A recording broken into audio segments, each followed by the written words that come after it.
Lena Ward stared at her reflection in the bathroom mirror of Russo's Italian restaurant. Her mascara had smudged slightly from holding back tears throughout dinner. Another night, another argument with Derek that left her feeling small and worthless. You need to get it together, she whispered to herself, dabbing at the black smears with a damp paper towel. This can't go on. 7 years. That's how long she'd been with Derek Monroe. 7 years of walking on eggshells, of apologizing for things that weren't her fault, of shrinking herself to fit into the narrow space he allowed her to exist in. The bathroom door swung open, and an older woman with kind eyes entered. "Are you okay, honey?" she asked, noticing Lena's reddened eyes. Lena forced a smile. "Yes, thank you, just allergies." The woman didn't look convinced, but nodded politely before entering a stall. Lena took one last look at herself and headed back to their table, where Derek was impatiently checking his watch. "Finally," he said, not bothering to lower his voice. "I was about to send a search party." "Sorry," Lena said automatically, sliding into her seat. Derek rolled his eyes. "Whatever. I already paid the bill. Let's go." The drive home was silent except for the sports radio Derek insisted on playing. Lena stared out the window at the lights of downtown Philadelphia, wondering when exactly she had become this person. This shadow of herself, who constantly apologized for taking up space. "I'm going out with the guys tomorrow," Derek announced as they entered their apartment. "Don't wait up." "Tomorrow's my art show opening," Lena said quietly. "I told you about it weeks ago. I'm showing 3 pieces at the community gallery." Derek's face hardened. "You know I hate those pretentious art things. Besides, I already told Mike and Steve I'd meet them." "It's important to me," Lena insisted, a rare moment of backbone showing through. "I've been working on these paintings for months." "Jesus, Lena, it's not like you're showing at the Met. It's some rinky-dink community center." He tossed his keys on the counter. "My job is stressful enough without having to pretend to care about your little hobby." Each word was like a slap. Lena felt something inside her, something that had been bending and bending for years, finally snap. "I'm going to bed," Derek said, not noticing the change in her. "Early meeting tomorrow." Lena waited until she heard the bedroom door close. Then she grabbed her phone and jacket and quietly left the apartment. She walked aimlessly through the cool spring night, eventually finding herself at a small park a few blocks away. Sitting on a bench under a streetlight, she pulled out her phone. Her hands were shaking. 7 years. 7 years of trying to be enough for a man who would never see her value. 7 years of making herself smaller and smaller until she could barely recognize herself. No more. She opened her text messages and began to type. "I've spent so long trying to be what you wanted, trying to be enough. I've apologized for taking up space, for having dreams, for needing your time.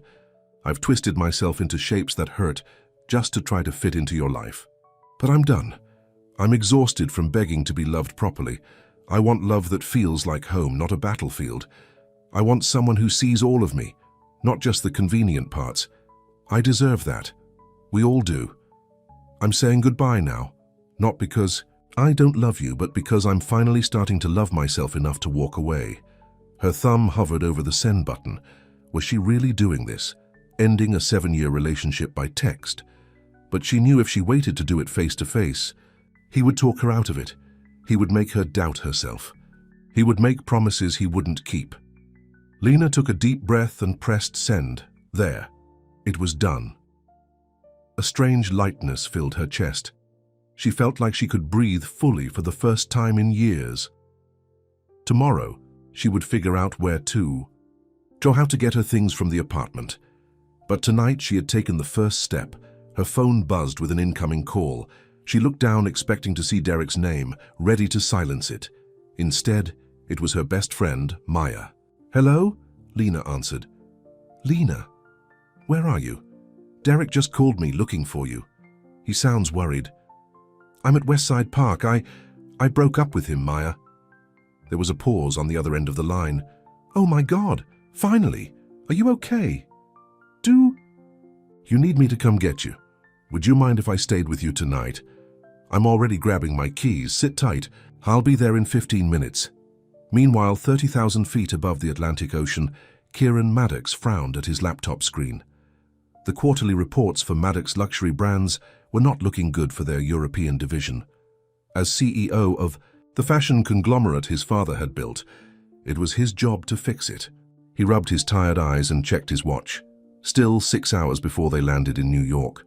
The red-eye flight from Milan was always brutal, but he'd needed to be there personally to oversee the runway show. His phone buzzed with an incoming message. Probably his assistant with more bad news. He picked it up, ready to give more instructions on damage control for the Milan disaster. Instead, he saw a number he didn't recognize, with a Philadelphia area code, and a very long text message. Kieran nearly deleted it, assuming it was a wrong number, but something made him read it again. "I've spent so long trying to be what you wanted." The raw honesty in the words stopped him. This wasn't meant for him. It was clearly a breakup text meant for someone else. But the pain and courage in those words resonated with something deep inside him. He should delete it, forget he ever saw it. It was none of his business. Instead, he saved the message and put his phone away, turning his attention back to the financial reports. But his mind kept drifting back to those words. "I want love that feels like home, not a battlefield." When was the last time he had felt anything like home? His massive penthouse apartment was just a place to sleep between meetings. Since his father's death 2 years ago, he had thrown himself into work, determined to prove he could run the company just as successfully. His mother worried about him, always trying to set him up with the daughters of her society friends, but Kieran had no interest in those arrangements. His last real relationship had ended badly, with Victoria accusing him of being emotionally unavailable. "It's like trying to get close to a brick wall," she had shouted during their final fight. "You're never really there, Kieran, not where it counts." The plane hit a patch of turbulence, jolting Kieran back to the present. He closed his laptop and reclined his seat, trying to get some sleep. But the words from that text message followed him into his dreams. 3 days later, Lena sat cross-legged on Maya's couch, surrounded by cardboard boxes. With Maya's help, she had managed to get all her belongings from Derek's apartment while he was at work. "I still can't believe you actually did it," Maya said, wrapping Lena's coffee mugs in newspaper. "I mean, I'm thrilled, but after all these years..." "I couldn't do it anymore," Lena said simply. "It was killing me, Maya. The real me." Her phone buzzed. Lena tensed, expecting another angry message from Derek. He had been alternating between rage and pleading since that night, calling her ungrateful and crazy one minute, then begging her to come back the next. But the incoming text wasn't from Derek. It was from the same unknown number she had accidentally sent her breakup text to 3 nights ago. She had been so mortified when she realized her mistake, quickly sending an apology to the stranger who had received her most vulnerable thoughts. They hadn't responded until now. The message read, "I don't know who this was meant for, but you didn't deserve to feel any of that.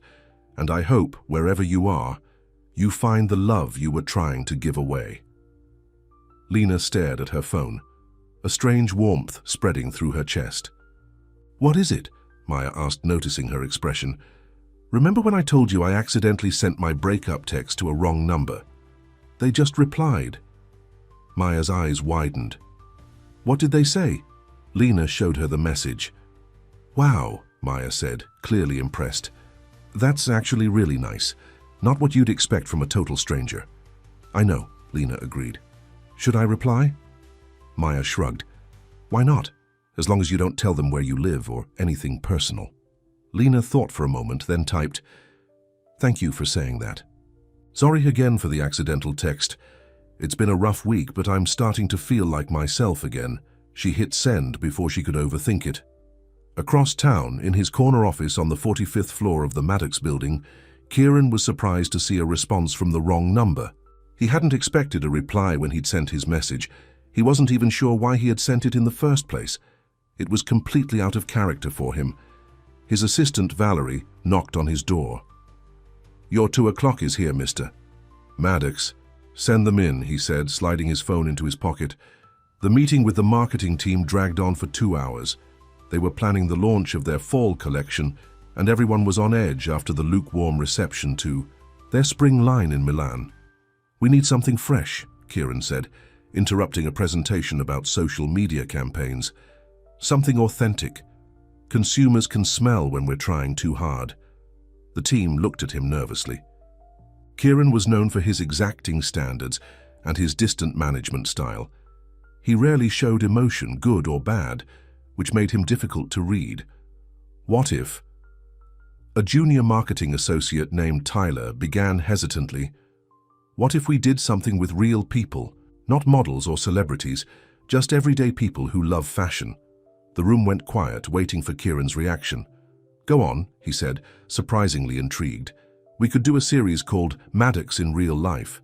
Show our clothes on teachers, nurses, artists, people with real bodies and real stories.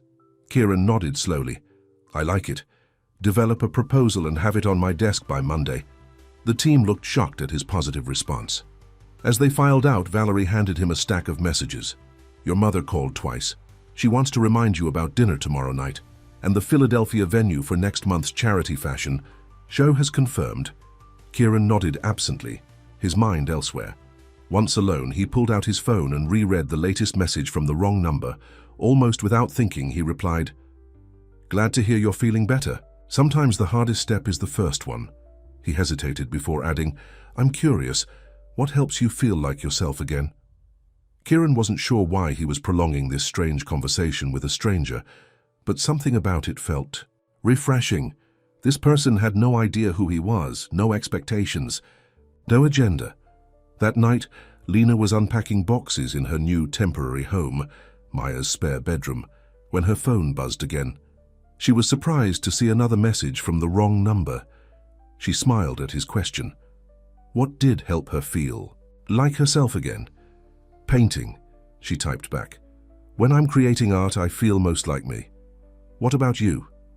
In his penthouse apartment, Kieran looked at her response with interest. An artist. He hadn't expected that. He thought about her question. What made him feel like himself? He hadn't considered that in a long time. Honestly, I'm not sure anymore, he replied. Work takes up most of my time, but maybe driving. Just me on an open road, no meetings or expectations. Lena read his reply and felt a pang of sympathy. His response seemed so lonely. Maybe it's time to find something new, she suggested. What did you love doing as a kid? Kieran stared at her question for a long time. What had he loved as a child? Before the weight of the family business, before the endless responsibilities. I used to draw building designs, he finally wrote back. I wanted to be an architect before the family business took over. It's never too late to pick up a sketchbook, Lena replied, even if it's just for fun. A small smile formed on Kieran's lips. Maybe you're right, he typed. Thank you for the accidental conversation. It's been nice. It has, Lena agreed. Good night, wrong number. Good night, Kieran replied. The next morning, Lena woke feeling lighter than she had in years. Her phone showed 3 missed calls from Derek, which she ignored. Instead, she opened her text conversation with the mysterious wrong number and smiled. There was something freeing about talking to a complete stranger. No history, no expectations, just honest conversation. She didn't even know if it was a man or woman on the other end, though something in the way they wrote made her think it was a man. As she got ready for her shift at the cafe where she worked part-time, Maya knocked on her door. Hey, I just saw an ad for something you might be interested in, Maya said, holding up her tablet. Maddox Luxury Brands is hiring temporary assistants for their charity fashion show next month. The pay is ridiculous, and it says they're looking for people with creative backgrounds. You should apply. Lena took the tablet and skimmed the job posting. I don't know. It's a fashion company. I don't know anything about fashion. But you have an art degree and retail experience. Plus, it's just for 2 weeks. Think of the money. You could finally build up some savings after breaking up with Derek. Lena bit her lip, considering. The money was tempting. She had been barely scraping by working at the cafe while trying to establish herself as an artist. I'll think about it, she promised. Later that day, between serving customers, Lena found herself typing a message to her wrong number friend. Ever. Taken a big chance on something new and scary. The reply came an hour later. Many times, the scariest ones are usually worth it. What are you considering? A job opportunity that's way outside my comfort zone, but the pay is good and I need a fresh start. Then go for it, came the simple reply. What's the worst that could happen? Lena smiled. He was right. What was the worst that could happen? That night, she submitted her application to Maddox Luxury Brands. 2 weeks later, Lena couldn't believe it when she got the call offering her the position as a temporary assistant for the charity fashion show. The event was being held at the Gala, Philadelphia Convention Center, and she would be working directly with the team from New York. I got it, she texted to wrong number as she had come to think of him. Over the past 2 weeks, they had continued their strange, anonymous friendship, exchanging thoughts and small details about their days, though never anything that would reveal their identities. Congratulations, he replied. When do you start? Monday, she wrote back. I'm nervous but excited. You'll be great, he assured her. Just be yourself, be yourself. Such simple advice, but it meant everything to Lena after years of trying to be what Derek wanted. Monday morning arrived, and Lena stood outside the Philadelphia Convention Center in her most professional outfit. Black pants, a white blouse, and the one pair of decent heels she owned. Her heart was pounding as she entered the building and followed the signs to the event space. A harried-looking woman with a clipboard greeted her. You must be Lena. I'm Patricia, the event coordinator. Thank God you're here. It's chaos today. Mr. Maddox himself is flying in from New York to check on the preparations. Mr. Maddox? Lena asked. Patricia gave her an incredulous look. Kieran Maddox? The CEO? Don't tell me you applied for this job without knowing who runs the company. Lena felt her cheeks flush. I knew it was Maddox Luxury Brands. I just didn't know the CEO's name. Patricia shook her head. Well, he's arriving in an hour and everything needs to be perfect. Come on, I'll show you what you'll be doing. The next hour was a blur of activity as Lena helped arrange seating cards, organize designer samples, and set up the backstage area. She was carefully arranging a display of accessories when a hush fell over the room. She turned to see what had caused the sudden quiet and froze. A tall man in an impeccably tailored suit had entered, surrounded by a small entourage. He had dark hair, sharp cheekbones, and intense blue eyes that surveyed the room with cool authority. But there was something else about him, a kind of contained energy, like a tightly coiled spring. That's him, Patricia whispered beside her. Kieran Maddox. Lena couldn't look away as he moved through the space, stopping occasionally to inspect details or speak quietly to staff members. When he turned in her direction, their eyes met across the room. For a split second, something flickered in his expression, a flash of something Lena couldn't name. Then it was gone, replaced by his professional mask. Patricia nudged her. Come on, I need to introduce you to the design team. As Lena followed Patricia to another part of the convention center, she felt a strange sensation in the pit of her stomach. Something about Kieran Maddox seemed oddly familiar, though she was certain they had never met. What she didn't know was that Kieran had recognized her instantly, not from meeting her before, but from the small profile picture attached to her job application. The same profile picture that appeared next to her texts in his phone, his wrong number, the artist who had accidentally sent him her breakup text, the woman whose honest words had been echoing in his mind for weeks, and she had no idea who he was. Kieran stood frozen in place, his eyes following Lena as she disappeared with Patricia into another section of the convention center. His heart was racing. The woman who had been sending him texts for the past 2 weeks, the woman whose honesty had somehow pierced through his carefully constructed walls, was now working for him. Mr. Maddox, is everything all right? His assistant, Valerie, was looking at him with concern. Kieran composed himself quickly. Yes, fine. Let's continue. For the next hour, he tried to focus on the preparations for the charity fashion show, but his mind kept drifting back to Lena. Should he tell her who he was, or would that destroy the strange connection they had formed? She might think he had been playing some kind of game with her, or worse, that he had hired her because of their text exchanges. The truth was he hadn't made the connection until just now. He hadn't been involved in the hiring process for temporary staff. Who is that woman working with Patricia? He asked.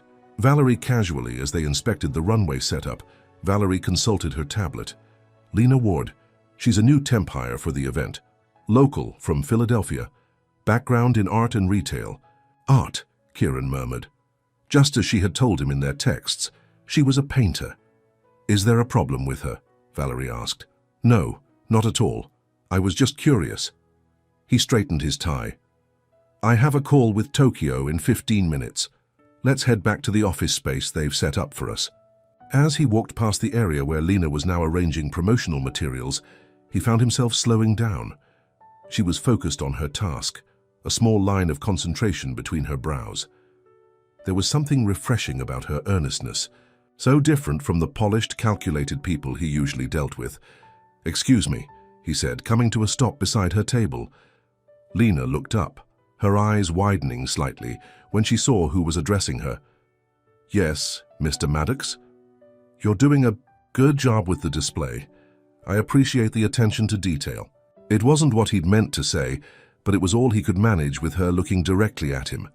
Thank you, she replied, a hint of surprise in her voice. I'm trying my best. He nodded and continued walking, feeling oddly unsettled. In their text exchanges, conversation had flowed so easily. Face to face with the weight of their uneven positions and her not knowing who he really was, everything felt complicated.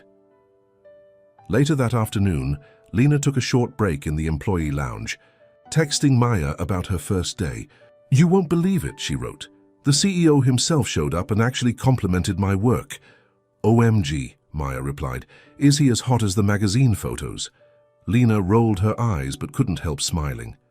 I guess if you like the tall, dark, and brooding type, which you totally do, Maya shot back. Send me a sneaky pic if you can.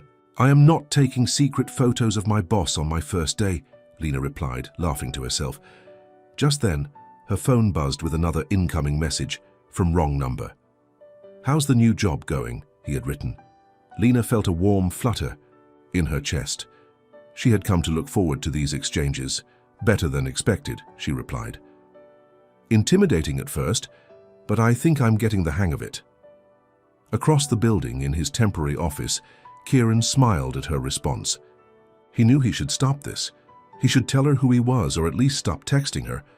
But the thought of losing their connection made his chest tighten uncomfortably. I'm sure you're doing great, he wrote back. Any interesting people there? Lena considered the question. My boss is not what I expected. Everyone seems a little afraid of him, but he was actually nice to me. Kieran felt an unexpected wave of pleasure at her words. Maybe he recognizes talent when he sees it, he replied. Before Lena could respond, Patricia appeared in the doorway of the break room. Break's over, Lena. We need you to help with the seating charts. Coming, Lena said, tucking her phone away. The rest of the day passed in a blur of activity. Lena only caught glimpses of Kieran as he moved through the space with his team, his expression serious and focused. There was something about him that drew her eye, a kind of controlled intensity that seemed at odds with the superficial world of fashion. At 7 o'clock, Patricia finally dismissed the staff. Get some rest, everyone. Tomorrow we start at 8 sharp. The donors will be here for a preview at noon. Lena gathered her things, exhausted but satisfied with her first day. As she was about to leave, she noticed a small notebook had been left on one of the display tables. It was expensive looking, bound in soft black leather. She picked it up, intending to hand it to security or bring it back tomorrow. Curiosity got the better of her, and she opened the front cover to see if there was a name. Instead, she found sketches, beautiful, detailed architectural drawings, buildings with flowing lines and innovative features, each one signed simply with the initials KM Kieran Maddox. Lena's heart skipped a beat as she remembered her text conversation with wrong number. I used to draw building designs. I wanted to be an architect before the family business took over. No, it couldn't be. That would be too bizarre a coincidence. Still, she found herself flipping through more pages. The sketches were recent, dated within the past 2 weeks. Someone had taken up drawing again recently. Ms. Ward? Lena jumped, nearly dropping the notebook. Kieran Maddox was standing a few feet away, watching her with an unreadable expression. I'm sorry, she stammered. I found this and was trying to see who it belonged to. He stepped forward and took the notebook from her hands, his fingers brushing against hers momentarily. "It's mine, thank you for finding it." Lena felt her cheeks flush. "They're really good. The drawings, I mean." Something flickered in his eyes, surprise perhaps. "Thank you, it's just a hobby." "A recently resumed hobby?" The words slipped out before she could stop them. Kieran's brow furrowed. "Yes, actually. How did you know that?" Lena's mouth went dry. The dates on the sketches. They're all from the past 2 weeks. He studied her face for a long moment, and she had the uncomfortable feeling that he was seeing right through her. "You're observant, Ms. Ward." "Lena, please," she said automatically. "Lena," he repeated, and something about the way he said her name made her pulse quicken. "Well, thank you again for finding my notebook." "You're welcome, sir."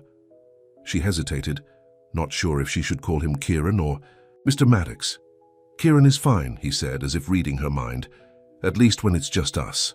With that, he turned and walked away, leaving Lena staring after him with a strange feeling of déjà vu. That night, in her small bedroom at Maya's apartment, Lena couldn't stop thinking about the notebook and those architectural sketches. The coincidence was too strange. On an impulse, she picked up her phone and texted wrong number. "Remember when you said you used to draw buildings? Have you started doing it again recently?" She waited, heart pounding for his response. Several miles away in his hotel suite, Kieran looked at her message and felt a surge of panic. She was putting it together. Should he lie? Or was this the moment to come clean? After nearly 10 minutes of internal debate, he replied simply, "Yes, how did you know?" Lena's hands were shaking as she typed back, "Just a strange coincidence. I came across someone's architectural sketches today. Made me think of you." Kieran stood by the window of his suite, looking out at the Philadelphia skyline. He knew he should tell her the truth. But what if it ruined everything? What if she felt deceived or manipulated? "That is a strange coincidence," he wrote back, taking the coward's way out. "Did you have a good first day?" They continued texting for another hour, carefully avoiding the subject of the sketches. Instead, they talked about her painting, about a book they had both read recently, about small things that had made them smile that day. It was the most honest conversation Kieran had had with anyone in years, and it was all built on a lie. The next morning, Lena arrived at the convention center, early, determined to make a good impression. She found Patricia already there, looking even more frazzled than the day before. "Thank God you're here," Patricia said. "We have a crisis. The display boards for the designer showcases aren't right. Mr. Maddox wants them redone before the donors arrive at noon." She led Lena to a room where several large presentation boards were set up. They featured photos of the clothing designs that would be in the charity show, but the layout was cluttered and confusing. "The design team is scrambling to fix the runway." "Lighting issue, so you're going to have to handle this," Patricia said. "Can you make these look better? You have an art background, right?" "I'll try," Lena promised, though her stomach was in knots. This was way beyond what she had expected to be doing as a temporary assistant. For the next 3 hours, Lena worked feverishly, rearranging the photos, creating a more cohesive color story, and adding small hand-drawn elements to tie each designer's collection together. She was so focused that she didn't notice Kieran enter the room until he spoke. "This is excellent work." Lena spun around, a marker still in her hand. "Oh, thank you. I hope it's what you wanted." Kieran moved closer, examining the boards with a critical eye. "It's better than what I asked for. You have a good eye for composition." "I'm an artist," she explained, then immediately felt silly for stating the obvious. "I mean, that's my background. I paint mostly." "What kind of paintings?" he asked, seeming genuinely interested. "Landscapes usually, but with an abstract element." She shifted uncomfortably under his gaze. "Not that anyone's heard of my work." "Everyone starts somewhere," he said. There was a warmth in his voice that surprised her. "The donors will be here in an hour. Will you be finished by then?" "Yes, I just have 2 more boards to complete." He nodded. "Good. I'd like you to be present when they arrive. Your artistic insight might be valuable." Before she could respond, he was gone, leaving Lena staring after him in confusion. Why would the CEO of a major fashion company want a temporary assistant at a donor meeting? At noon, the convention center's main hall was filled with wealthy, potential donors, business leaders, socialites, and fashion industry insiders who had come for a preview of the charity show. Lena stood nervously near her redesigned display boards, feeling out of place among the designer clothes and expensive perfume. Kieran moved through the crowd with easy confidence, shaking hands and making introductions. He looked even more handsome, today in a charcoal suit that Lena was certain cost more than 3 months of her rent. Several times she caught him glancing in her direction, and each time her heart did a strange little flip. "And this is Lena Ward," Kieran was suddenly saying, guiding an older couple toward her. "She's the artist who redesigned our presentation materials this morning." "How lovely," the woman said, examining the boards. "There's a freshness to these that was missing from last year's event." "Ms. Ward is a talented painter," Kieran continued, his hand lightly touching Lena's back as he spoke. "She brought a new perspective to the project." Lena could hardly believe what was happening. The CEO of Maddox Luxury Brands was introducing her to donors as if she were an important part of the team, not just a temporary assistant. "Thank you," she managed to say. "I just tried to highlight the beauty of the designs themselves." The couple moved on, and Kieran leaned closer to her. "You're doing well," he said quietly. "These people respond to confidence and authenticity, 2 things that are rare in this industry." Before Lena could reply, a statuesque blonde woman approached, air-kissing Kieran on both cheeks. "Kieran, darling, the show looks fantastic already." "Victoria," he said, his voice cooling noticeably. "I didn't know you were in Philadelphia." "I'm full of surprises, you know that." The woman, Victoria, turned her attention to Lena, giving her a quick once-over. "And who is this?" "Lena Ward, one of our talented new team members," Kieran said. "Lena, this is Victoria Beaumont, a friend of the company." The way he hesitated before the word friend told Lena there was more to the story. "Charmed," Victoria said, though her tone suggested otherwise. "Kieran, we should catch up later. I have some thoughts about the Milan situation." "I'm rather busy with the event," he replied. "Perhaps another time." Victoria's perfect smile faltered slightly. "Of course, I'll be in town all week, call me." With that, she sauntered away, drawing admiring glances from several men in the room. "Ex-girlfriend?" Lena asked before she could stop herself. Kieran looked surprised, then gave a small, rueful smile. "Is it that obvious?" Lena shrugged. The temperature dropped about 10 degrees when she walked up. He actually chuckled at that, a warm, genuine sound that transformed his serious face. "Victoria and I dated briefly last year. It didn't end well." "I'm sorry," Lena said, surprised at his candor. "Don't be, it was never going to work." He glanced at his watch. "I should get back to the donors. Good work today, Lena." As he walked away, Lena's phone buzzed in her pocket. She pulled it out to find a message from wrong number. "Having a better day today?" She smiled and typed back. "Much better. A little overwhelming, but in a good way." All throughout the afternoon, as she continued helping with the event preparations, Lena kept exchanging texts with wrong number. There was something so comfortable about their conversations, as if they had known each other for years instead of weeks. At the same time, she found herself increasingly aware of Kieran's presence in the room. He moved with a quiet authority that commanded attention without demanding it. And several times she caught him watching her, with an expression she couldn't quite decipher. By the end of the day, Lena was exhausted but exhilarated. The event was taking shape beautifully, and somehow she had become more involved than she ever expected to be. As she was gathering her things to leave, Patricia approached with a smile. "Mr. Maddox wants to see you in his office before you go." Lena's stomach fluttered with nerves. "Did I do something wrong?" Patricia shook her head. "I doubt it. He seemed pleased with your work today." The temporary office that had been set up for Kieran was at the far end of the convention center, a converted meeting room with glass walls that had been frosted for privacy. Lena knocked tentatively on the door. "Come in," Kieran called. He was standing by a table covered in design sketches, his tie loosened and the top button of his shirt undone. The effect was disarmingly human, a crack in the perfect CEO facade. "You wanted to see me?" Lena asked. "Yes." He gestured to the sketches in front of him.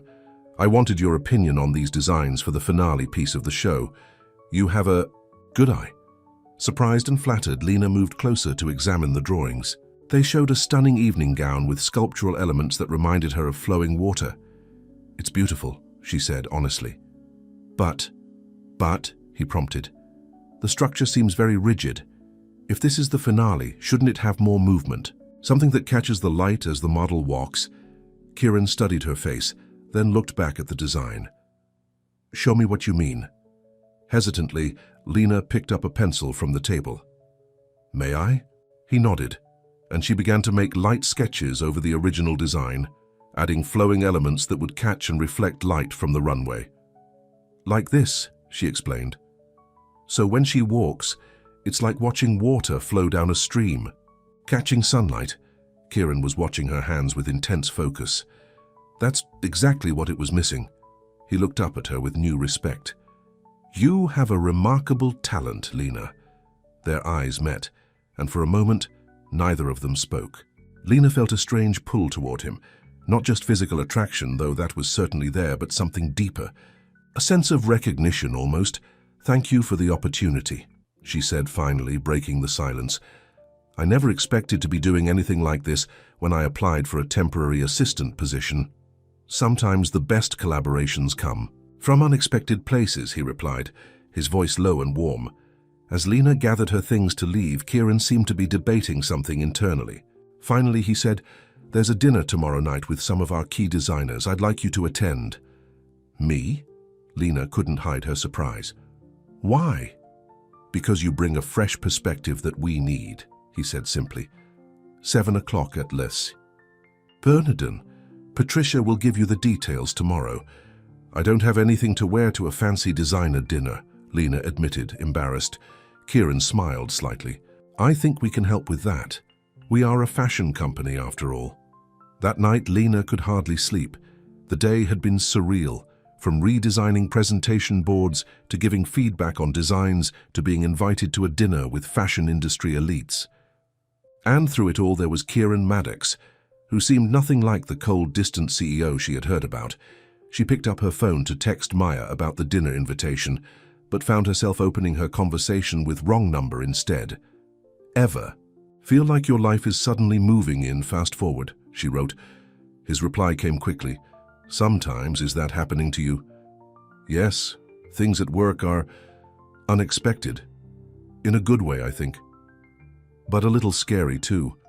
"Scary how?" he asked. Lena thought about Kieran, about the way her heart raced when he was near, about the strange connection she felt to him despite barely knowing him. "I think I might be starting to like someone," she admitted. "Someone I probably shouldn't." There was a long pause before his reply came. "Why shouldn't you?" "He's way out of my league. Different world entirely. And I'm just getting over a bad relationship. I shouldn't be feeling this way so soon." Another pause, even longer this time. "Maybe there are no leagues," he finally wrote back. "Just people. Connecting with other people. And timing isn't always something we can control." Lena stared at his words, feeling a strange doubling of her emotions. Here she was, developing feelings for Kieran Maddox, while also feeling deeply connected to this anonymous texter who seemed to understand her so well. "Thank you," she typed. "You always seem to know the right thing to say." Miles away, Kieran put down his phone and walked to the window of his hotel suite. He stared out at the city lights, his thoughts in turmoil. Lena was developing feelings for him, the real him, not just the anonymous texter. He should feel happy about that. Instead, he felt a creeping sense of dread. The longer he maintained this deception, the worse it would be when she discovered the truth, and she would discover it. Lena was observant and intelligent. She had already noticed the coincidence of the architectural sketches. It was only a matter of time before she put it all together. He had to tell her the truth, but not via text. She deserved to hear it face to face. Tomorrow, he decided. After the dinner, he would find a moment alone with her and confess everything. The following morning, Lena arrived at the convention center to find Patricia waiting for her with an excited expression. "Come with me," she said. leading Lena to a room where several clothing racks had been set up. "Mr. Maddox arranged for you to select something to wear to the dinner tonight." Lena stared at the racks in disbelief. They were filled with gorgeous designer dresses, samples from previous Maddox collections that had never been sold to the public. "I can borrow one of these?" she asked, running her fingers over a midnight blue silk gown. "Borrow? No. Mr. Maddox said to consider it a thank you for your work on the presentation boards." Patricia smiled. Apparently the donors couldn't stop talking about them. Lena was speechless. One of these dresses probably cost more than she made in 2 months. "This one would look stunning with your coloring," a familiar voice said from behind her. Lena turned to see Kieran standing in the doorway, holding a simple but elegant emerald green dress. The color reminded her of the trees in her favorite painting, a landscape she had done of Fairmount Park last autumn. "How did you know green is my favorite color?" she asked, taking the dress from him. Something flickered in his eyes, a moment of what almost looked like guilt. "Just a guess," he said. "You had several green elements in your redesign yesterday." "Thank you," she said, feeling suddenly shy. "This is incredibly generous." "You've earned it," he replied simply. "I'll leave you to try it on. Patricia can help with any alterations if needed." After he left, Lena slipped into the dress. It fit as if it had been made for her, highlighting her curves without being too revealing. The color made her hazel eyes look more green than brown, and her pale skin seemed to glow. "It's perfect," Patricia said, circling her with an appraising eye. "No alterations needed, and these should complete the look." She handed Lena a box containing a pair of elegant gold heels and a simple gold bracelet. "I can't accept all this," Lena protested weakly, even as she slipped on the bracelet. "Of course you can," Patricia said firmly. "Mr. Maddox doesn't do things like this often.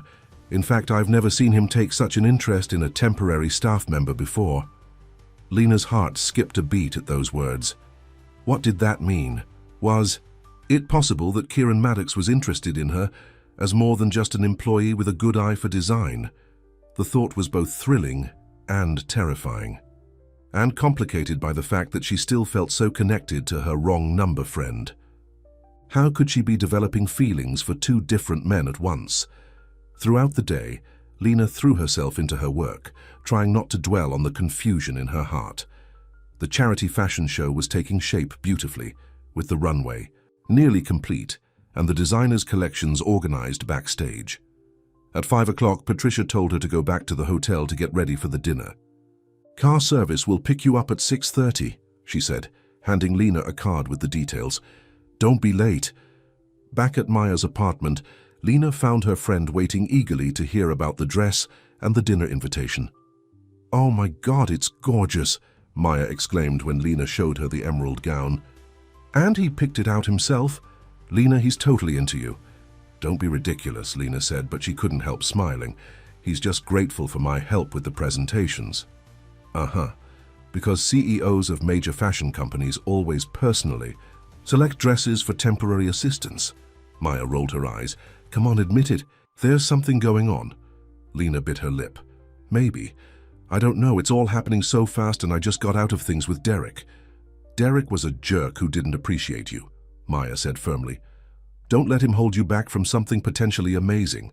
As she was getting ready, Lena's phone buzzed with a text from wrong number. "Big night tonight?" She smiled, typing back.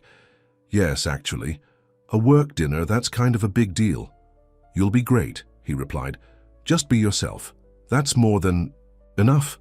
Lena stared at the message, feeling that strange doubling of her emotions again. Why did his words sound so much like something Kieran would say? At exactly 6:30, a sleek black car pulled up outside Maya's apartment building. The driver escorted Lena to the vehicle, treating her with a deference she wasn't used to. As the car made its way through the evening traffic toward Le Bernardin, one of Philadelphia's most exclusive restaurants, Lena tried to calm her nerves. This wasn't just dinner. It was a professional opportunity. She needed to focus on that, not on her confusing feelings for Kieran Maddox. When she arrived at the restaurant, a hostess immediately led her to a private dining room in the back. Several people were already there, including Patricia and some faces Lena recognized from the convention center. And then she saw him, Kieran was standing near the windows, engaged in conversation with an older man. He was wearing a tuxedo that fit him perfectly, his dark hair slightly tousled as if he had run his hands through it. When he turned and saw her, his conversation faltered mid-sentence. For a moment, they simply looked at each other across the room. Then Kieran excused himself and walked toward her, his eyes never leaving hers. "You look stunning," he said when he reached her, his voice low. "Thank you," Lena replied, her cheeks warming. "For everything. The dress, the invitation, all of it," he smiled, a real smile that transformed his serious face. "You earned it. Come, let me introduce you to everyone." The next hour passed in a blur as Lena met fashion designers, magazine editors, and industry executives. To her surprise, Kieran kept her by his side throughout, introducing her as the artist who brought a fresh perspective to our presentation. During dinner, she found herself seated next to him at the long table. Their conversation flowed easily, covering everything from art to architecture to their favorite places in Philadelphia. "You've lived here your whole life?" Kieran asked as they finished their main course. Lena nodded. "Born and raised. I know it's not as exciting as New York, but there's something special about it." "I agree," he said, surprising her. "There's an authenticity to Philadelphia that New York sometimes lacks. I've been thinking of opening a design studio here, actually. Really, that would be amazing for the city. And it would give me an excuse to visit more often," he added, his eyes meeting hers with an intensity that made her breath catch. As the evening progressed, Lena became increasingly aware of the glances they were receiving from others at the table. Patricia was watching them with a knowing smile, while Victoria, who had somehow secured an invitation to the dinner, was glaring daggers at her from across the table. After dessert had been served, Kieran leaned close to whisper in Lena's ear, "Would you mind stepping outside with me for a moment?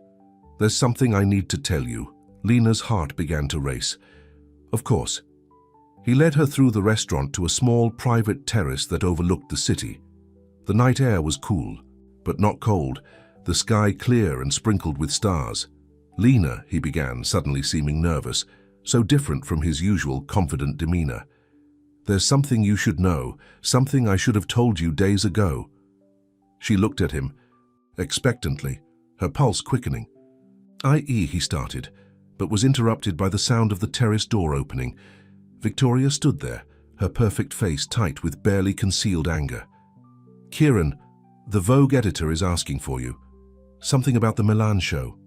Kieran's jaw tightened visibly. "Tell her I'll be there in a moment." "She seemed quite insistent," Victoria pressed, making no move to leave. With a sigh of frustration, Kieran turned back to Lena. "I'm sorry. I need to handle this. But please, wait for me here. There's something important I need to tell you." Lena nodded, trying to hide her disappointment. "I'll be here." After he left with Victoria, Lena walked to the edge of the terrace, looking out at the city lights. What had he been about to tell her? That he felt the same connection she did? Or something else entirely? Her phone buzzed in her small evening bag. She pulled it out to find a text from wrong number. "How's your big night going?" Lena hesitated, then typed back, "Confusing. Wonderful, but confusing." "How so?" he asked. "I think my boss might be about to tell me he has feelings for me," she confessed. "And I think I might have feelings for him too. But you also have feelings for someone else," he suggested when she didn't finish her thought. Lena's breath caught. How did he know exactly what she was thinking? "Yes," she admitted. "Someone I've never even met in person. Isn't that crazy?" There was a long pause before his reply came. "Not crazy at all. Connection isn't always about physical presence." As she read his words, Lena heard the terrace door open behind her. She turned, expecting to see Kieran, but instead found a waiter carrying a small silver tray with a folded note on it. "For you, miss," he said, offering her the tray. Lena took the note with a puzzled frown and unfolded it. Inside, in a handwriting that seemed oddly familiar, were the words, "If you still want love that feels like home, I'm right here. I've been here since the first message." Her heart stopped. She read the words again, unable to believe what they seemed to be saying, and then Her phone buzzed one more time. With shaking hands, she looked at the new message from wrong number. "Do I still get to be the wrong number that changed your life?" Lena gasped, the pieces suddenly falling into place. The architectural sketches, the way he always seemed to know. What she was thinking. The green dress, her favorite color, which she had mentioned in their texts but never to Kieran directly. Wrong number was Kieran Maddox. She whirled around, searching the terrace, but she was alone. In a daze, she walked back into the restaurant, her eyes scanning the room for him. He was standing by the bar, watching the door to the terrace. When he saw her, his face was a mixture of hope and fear. Lena started toward him, her mind racing, with questions and realizations. But before she could reach him, Victoria appeared at his side, placing a possessive hand on his arm and whispering something in his ear. The sight stopped Lena cold. What was she doing? Running across a room toward her boss, a man who had been hiding his identity from her for weeks, a man who moved in circles so far removed from her own. Suddenly overwhelmed, Lena turned and fled through the restaurant's main entrance, ignoring Kieran calling her name behind her. Outside on the street, she flagged down a taxi, giving the driver Maya's address with a shaky voice. As the cab pulled away from the curb, she saw Kieran emerge from the restaurant, his eyes searching the street for her, but she was already gone. Lena burst into Maya's apartment, tears streaming down her face. The emerald dress that had felt so magical earlier now felt like a lie wrapped around her body. "Lena, what happened?" Maya jumped up from the couch where she'd been watching a movie. "Are you okay?" "He lied to me," Lena said, her voice breaking. "He's been lying this whole time." "Who? Kieran Maddox?" Maya guided her to the couch. "What did he do?" Between sobs, Lena explained everything. How wrong number and Kieran were the same person.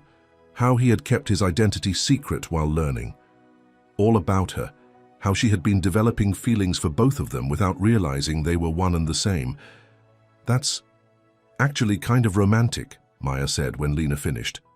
"Like something from a movie." "Romantic?" Lena stared at her in disbelief. "It's manipulative. He was playing with me, Maya, getting me to open up to him as a stranger while pretending he didn't know who I was face to face. Did you ever ask—" "Wrong number, I mean Kieran, who he was?" Maya asked carefully. "No, but— And did he ever ask you personal details that would identify you?" Lena hesitated.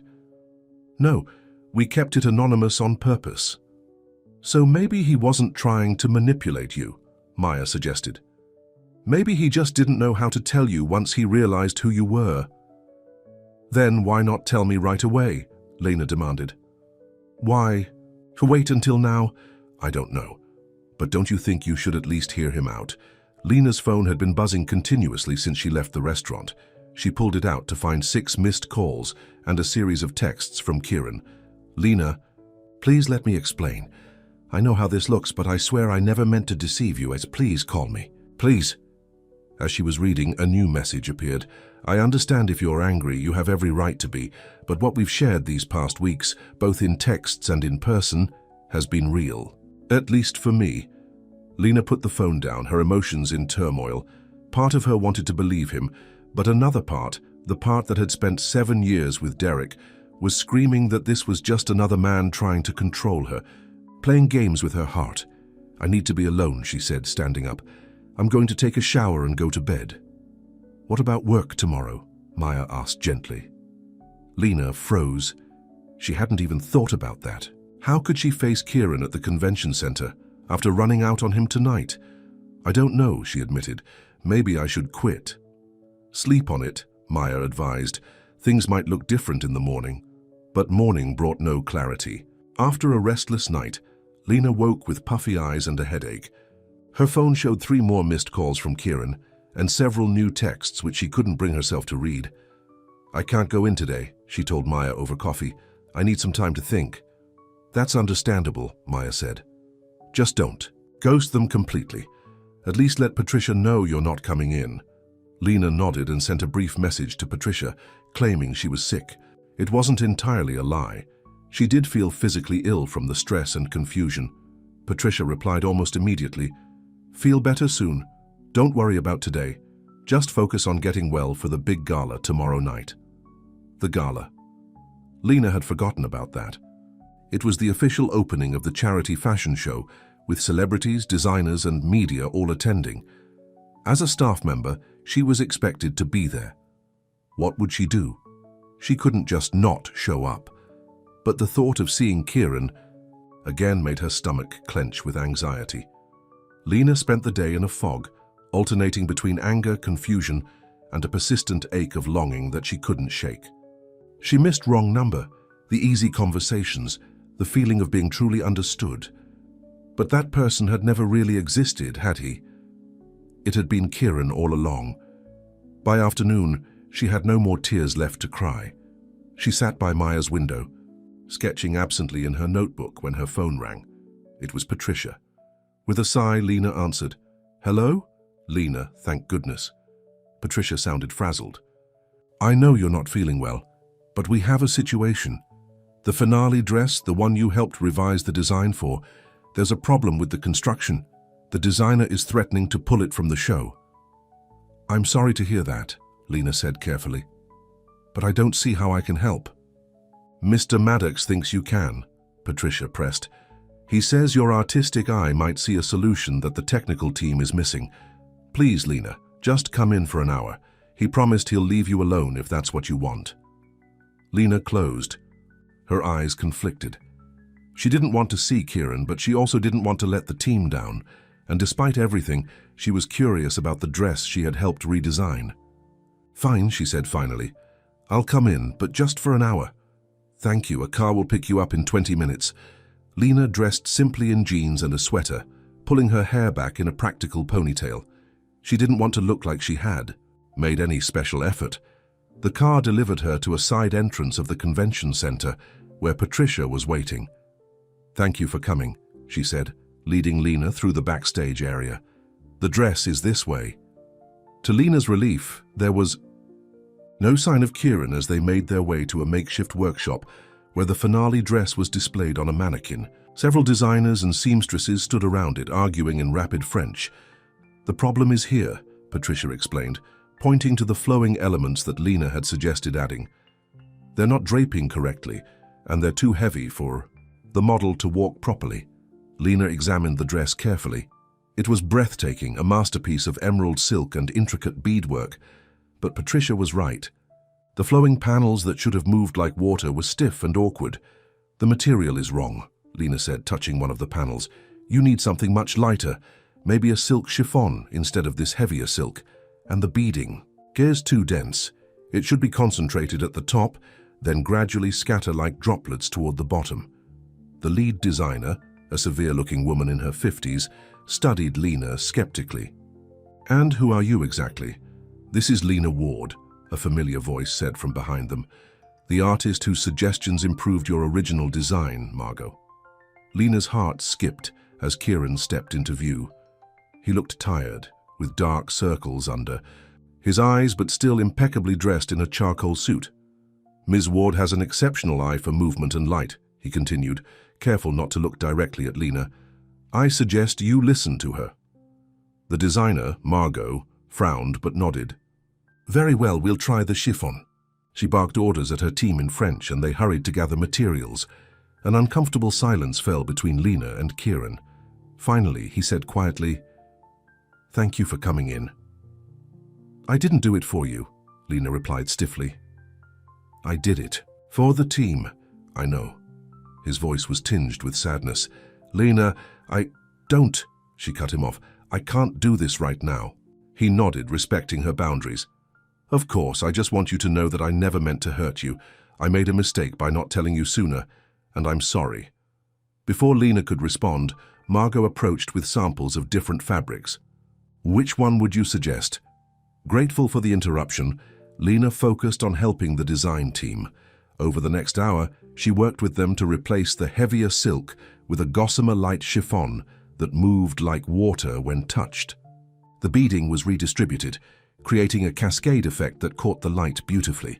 Throughout it all, Kieran stayed in the background, observing but not interfering.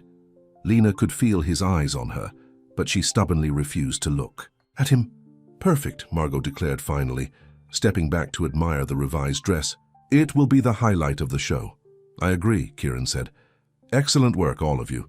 As the team dispersed, Lena gathered her things, ready to leave before Kieran could corner her. But he stepped into her path, maintaining a respectful distance. The car is waiting to take you home, he said. But before you go, there's something I'd like you to have. He handed her a small wrapped package. When Lena hesitated, he added, Please, it's not from me, not really. It's from the company for your contribution to the show. Reluctantly, Lena took the package. Thank you, I should go. Will you be at the gala tomorrow night? He asked, a hint of vulnerability in his voice. Lena sighed. I don't know. I need some time to think. I understand. He stepped aside, clearing her path to the door. The invitation stands regardless of what you decide about everything else. As the car took her back to Maya's apartment, Lena couldn't help but open the package. Inside was a small, exquisite painting of a seaside landscape, a professional work by an artist she recognized and admired. With it was a simple card that read, Art that inspires art. Thank you for your vision. The gesture brought unexpected tears to her eyes. It was thoughtful, personal without being presumptuous, exactly the kind of gift that showed he had been truly listening when she talked about her love of painting. That evening, Lena finally worked up the courage to read the texts Kieran had sent after she fled the restaurant. I wanted to tell you so many times I was a coward and I'm sorry. It started as a coincidence. I had no idea who you were when you first texted me. By the time I realized, I was afraid of losing what we had. The connection we built is real, Lena. Whether as wrong number or as Kieran, I've been more honest with you than with anyone in my life. The last message had come just an hour ago. I'll understand if you don't come tomorrow, but I hope you do. Not for me, but because your work deserves to be celebrated. Lena set her phone down, more confused than ever. Everything in her wanted to believe him, that their connection had been real, that he hadn't been playing some elaborate game with her emotions. You're overthinking this, Maya said, finding Lena staring at her phone. The guy made a mistake by not telling you sooner. But from what you've told me, he never actually lied to you. He let me talk to him as if he were a stranger, Lena argued, when all along he knew exactly who I was. And did he ever use that? Information against you? Did he ever take advantage? Lena thought about it. If anything, Kieran had used his knowledge to help her, giving her opportunities to showcase her talents, valuing her input, encouraging her to be herself. No, she admitted. He didn't. So what's the real problem here, that he didn't tell you who he was? Or that you're scared of how you feel about him? The question hit home. Was she really angry at Kieran? Or was she using his omission as an excuse to protect herself from getting hurt again? I don't know what to do, Maya, she said honestly. Can't tell you what to do, Maya replied. But I will say this. When you talk about him, your whole face lights up. I haven't seen that in years, Lena. Not with Derek, certainly. That night, Lena hardly slept again. She kept replaying everything in her mind. Their text exchanges, their interactions at work, the moment she had realized the truth. By morning, she was no closer to a decision about the gala. I think I need to get out of the apartment, she told Maya over breakfast. Clear my head. Good idea. Why don't you go to the park? You always think better when you're painting. Lena nodded, gathering her portable art supplies. She needed to reconnect with herself, with what she wanted, without Kieran's presence, either in person or via text, influencing her. Fairmount Park was quiet on a weekday morning. Lena found a peaceful spot overlooking the water and set up her small easel. She began to paint without any clear plan, just letting her emotions guide her brush. Hours passed as she lost herself in the work. The painting that emerged was unlike her usual style, more abstract with swirling patterns of deep blue and emerald green that seemed to dance and flow together. It was chaotic but beautiful, much like her feelings. As the afternoon light began to fade, Lena packed up her supplies. The painting wasn't finished, but she felt more centered. Whether or not she went to the gala tonight, she would be okay. She was stronger now than she had been with Derek, stronger for having found her voice, even if it was in a text to a wrong number. When she returned to the apartment, Maya was waiting anxiously. Where have you been? The gala starts in 3 hours. I was painting in the park. Lena said calmly. I needed to think. And? Did you decide about tonight? Lena looked at the emerald dress hanging on her closet door, the dress Kieran had chosen for her. Yes, she said, I've decided. 3 hours later, the Philadelphia Convention Center had been transformed into a glittering wonderland. Crystal chandeliers hung from the ceiling, casting a warm glow over the crowd of designers, celebrities, and socialites who had gathered for the opening gala of the charity fashion show. Backstage, Kieran checked his watch for the 10th time in as many minutes. There was still no sign of Lena. The show would begin in half an hour and he was losing hope that she would come. Mr. Maddox, the press is asking for a statement about the Milan situation, Valerie said, approaching with a tablet in hand. Not now, he replied, distracted. Tell them we'll address it tomorrow. Valerie raised an eyebrow but nodded. She'd never seen her boss so off balance before. At the main entrance, Lena stepped out of a taxi, her heart pounding. She had chosen to wear the emerald dress after all, not because Kieran had given it to her, but because she genuinely loved it. Her hair was styled in soft waves around her shoulders, and she wore the simple gold bracelet that had come with the dress. A security guard checked her staff ID and waved her through. Inside, the space she had worked in for the past week was barely recognizable. It had been transformed into a glamorous venue that rivaled anything she had seen in magazines. Several people nodded to her in recognition, members of the team she had worked with. Patricia spotted her and hurried over. Lena, thank goodness you're here. You look stunning. Thanks, Lena said with a nervous smile. Is everything ready for the show? Almost. The finale dress is perfect, thanks to your suggestions. Margot is actually smiling, which I've never seen before. Patricia glanced around before lowering her voice. He's been looking for you, you know. Lena nodded, not pretending to misunderstand. Is he here now? Backstage, doing final checks. Patricia studied her face. Are you going to talk to him? I don't know yet, Lena admitted. She made her way through the crowd, stopping occasionally to admire the displays she had helped design. Despite everything, she felt proud of her contribution to the event. As she approached the main runway area, the lights dimmed slightly, and a voice announced that the show would begin in 15 minutes. Guests began moving toward their seats. Lena hesitated, unsure where she should go. As a staff member, she didn't have an assigned seat, but she wanted to watch the show she had helped create. Lena. She turned at the sound of her name and found Kieran standing a few feet away. He was dressed in a tuxedo similar to the one he had worn at the dinner, but tonight there was a tentative quality to his presence, a vulnerability she had never seen before. You came, he said simply. I helped create this show, she replied. I wanted to see it. He nodded, accepting her. Words at face value. I saved a seat for you in case you decided to come. It's in the front row. Lena was surprised by the gesture. The front row was typically reserved for VIPs, celebrities, major donors, and fashion industry elites. Why? She asked before she could stop herself. Because your contribution deserves recognition, he said. Then, with a hint of the warmth she had come to associate with wrong number, he added, and because I was hoping to see you one more time, even if you never want to speak to me again after tonight. Lena felt her resolve wavering. There was no artifice in his words, no manipulation, just honest vulnerability. I need to understand why you didn't tell me, she said, taking a step toward him. Not accusations, just help me understand. Kieran glanced around at the crowded room. Not here. Can we go somewhere more private, just for a few minutes? Lena hesitated, then nodded. 5 minutes. He led her to a small lounge area that had been set up for the designers, currently empty as they were all backstage preparing. For the show, it was quiet with soft lighting and comfortable seating. When you first texted me by accident, Kieran began, I had no idea who you were. I nearly deleted it, but something about your words, they stayed with me. When I replied, it was on impulse, something I rarely do. He paced as he spoke, his usual composure absent. Our conversations became important to me. For the first time in years, I was talking to someone who had no preconceptions about me, no agenda. I could just be myself.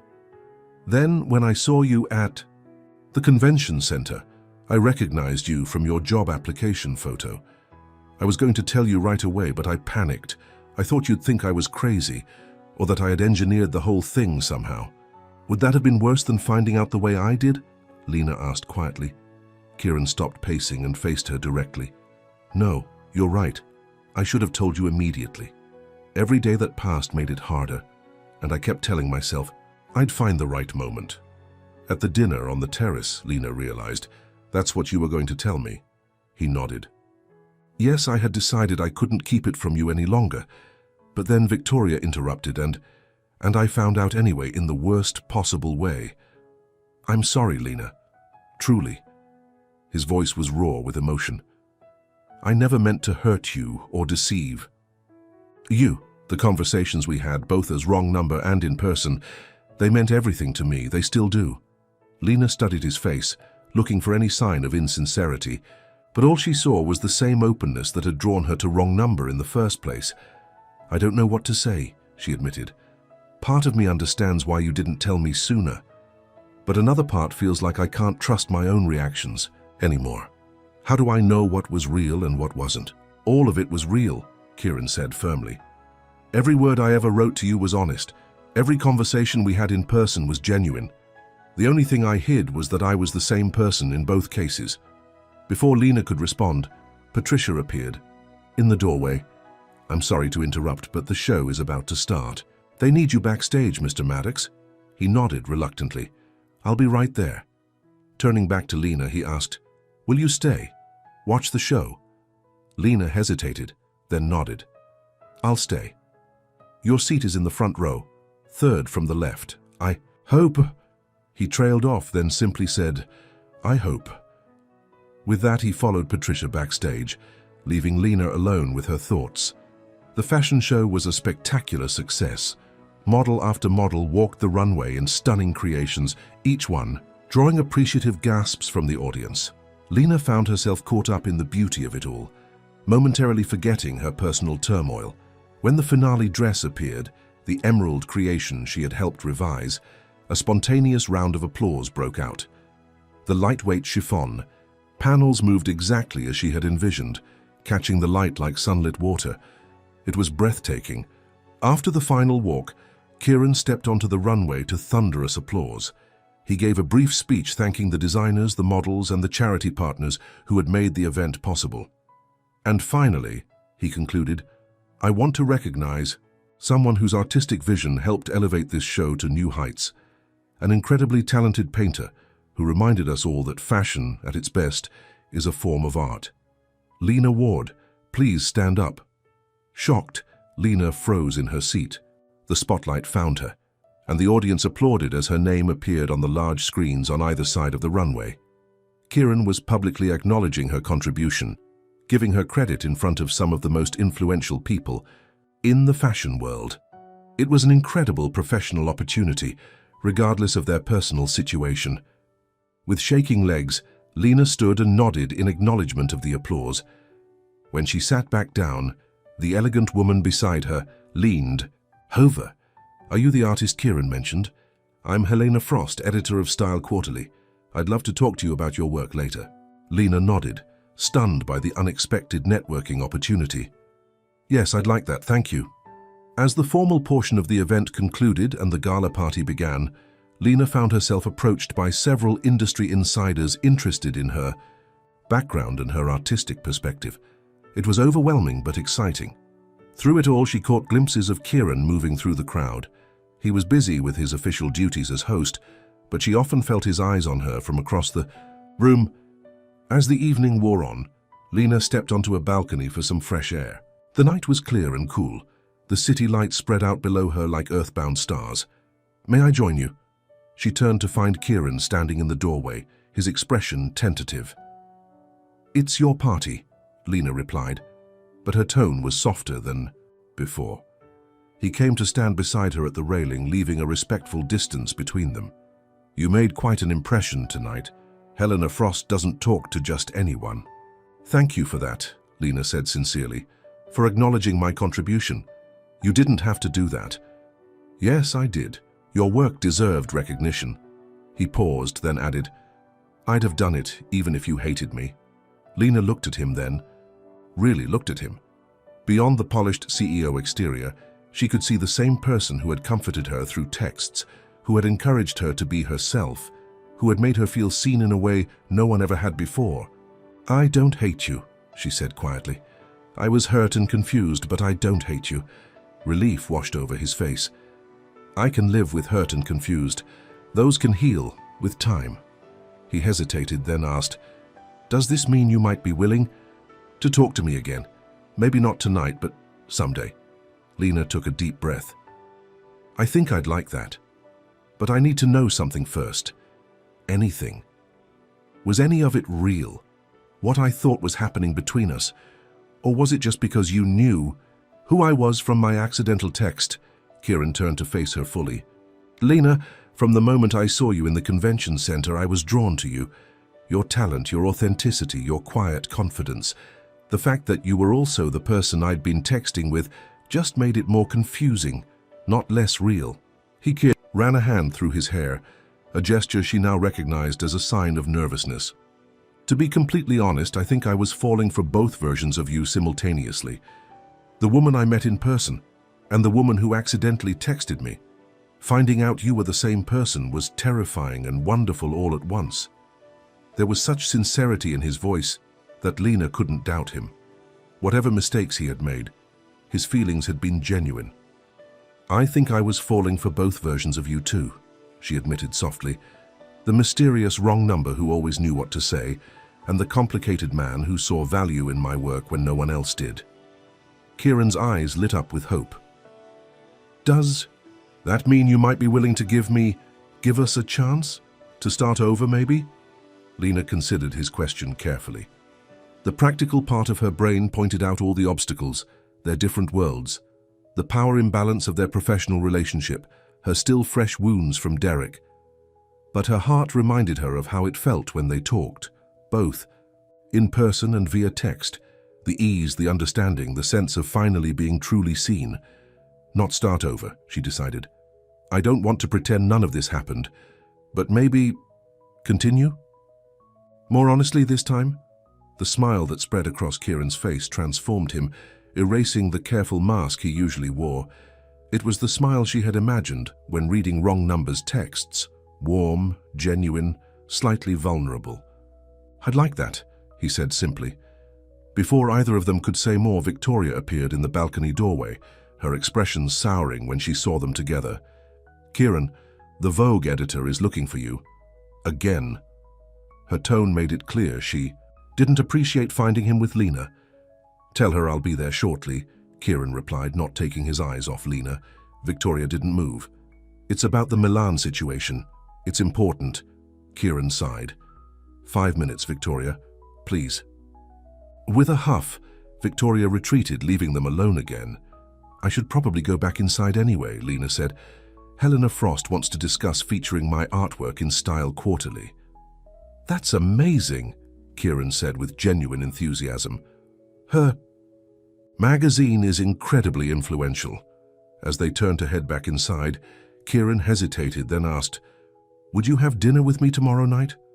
Just the two of us, somewhere quiet. No fashion people, no expectations. Just Kieran and Lena. Lena felt a flutter of nervous excitement. I'd like that.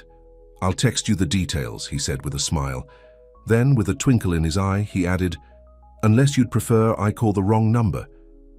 For the first time since discovering the truth, Lena laughed, a genuine, heartfelt sound. I think I have the right number now. As they re-entered the gala together, neither noticed Victoria watching them from across the room, her perfectly manicured hands clenched into fists, her eyes cold, with calculation. The next morning, Lena woke to the sound of her phone buzzing. It was a text from Kieran. Good morning, I'm still thinking about last night. Looking forward to dinner tonight. 7 p.m. at Riverwalk Cafe? It's small and quiet, no chance of running into fashion people. Lena smiled and typed back, Sounds perfect. See you at 7. She got out of bed with a lightness she hadn't felt in ages. Today was her last official day working at the charity event, helping with the public viewing of the fashion show. Tomorrow she would return to her regular life, but hopefully with Kieran in it. Someone's in a good mood, Maya observed as Lena entered the kitchen. "I take it things went well last night?"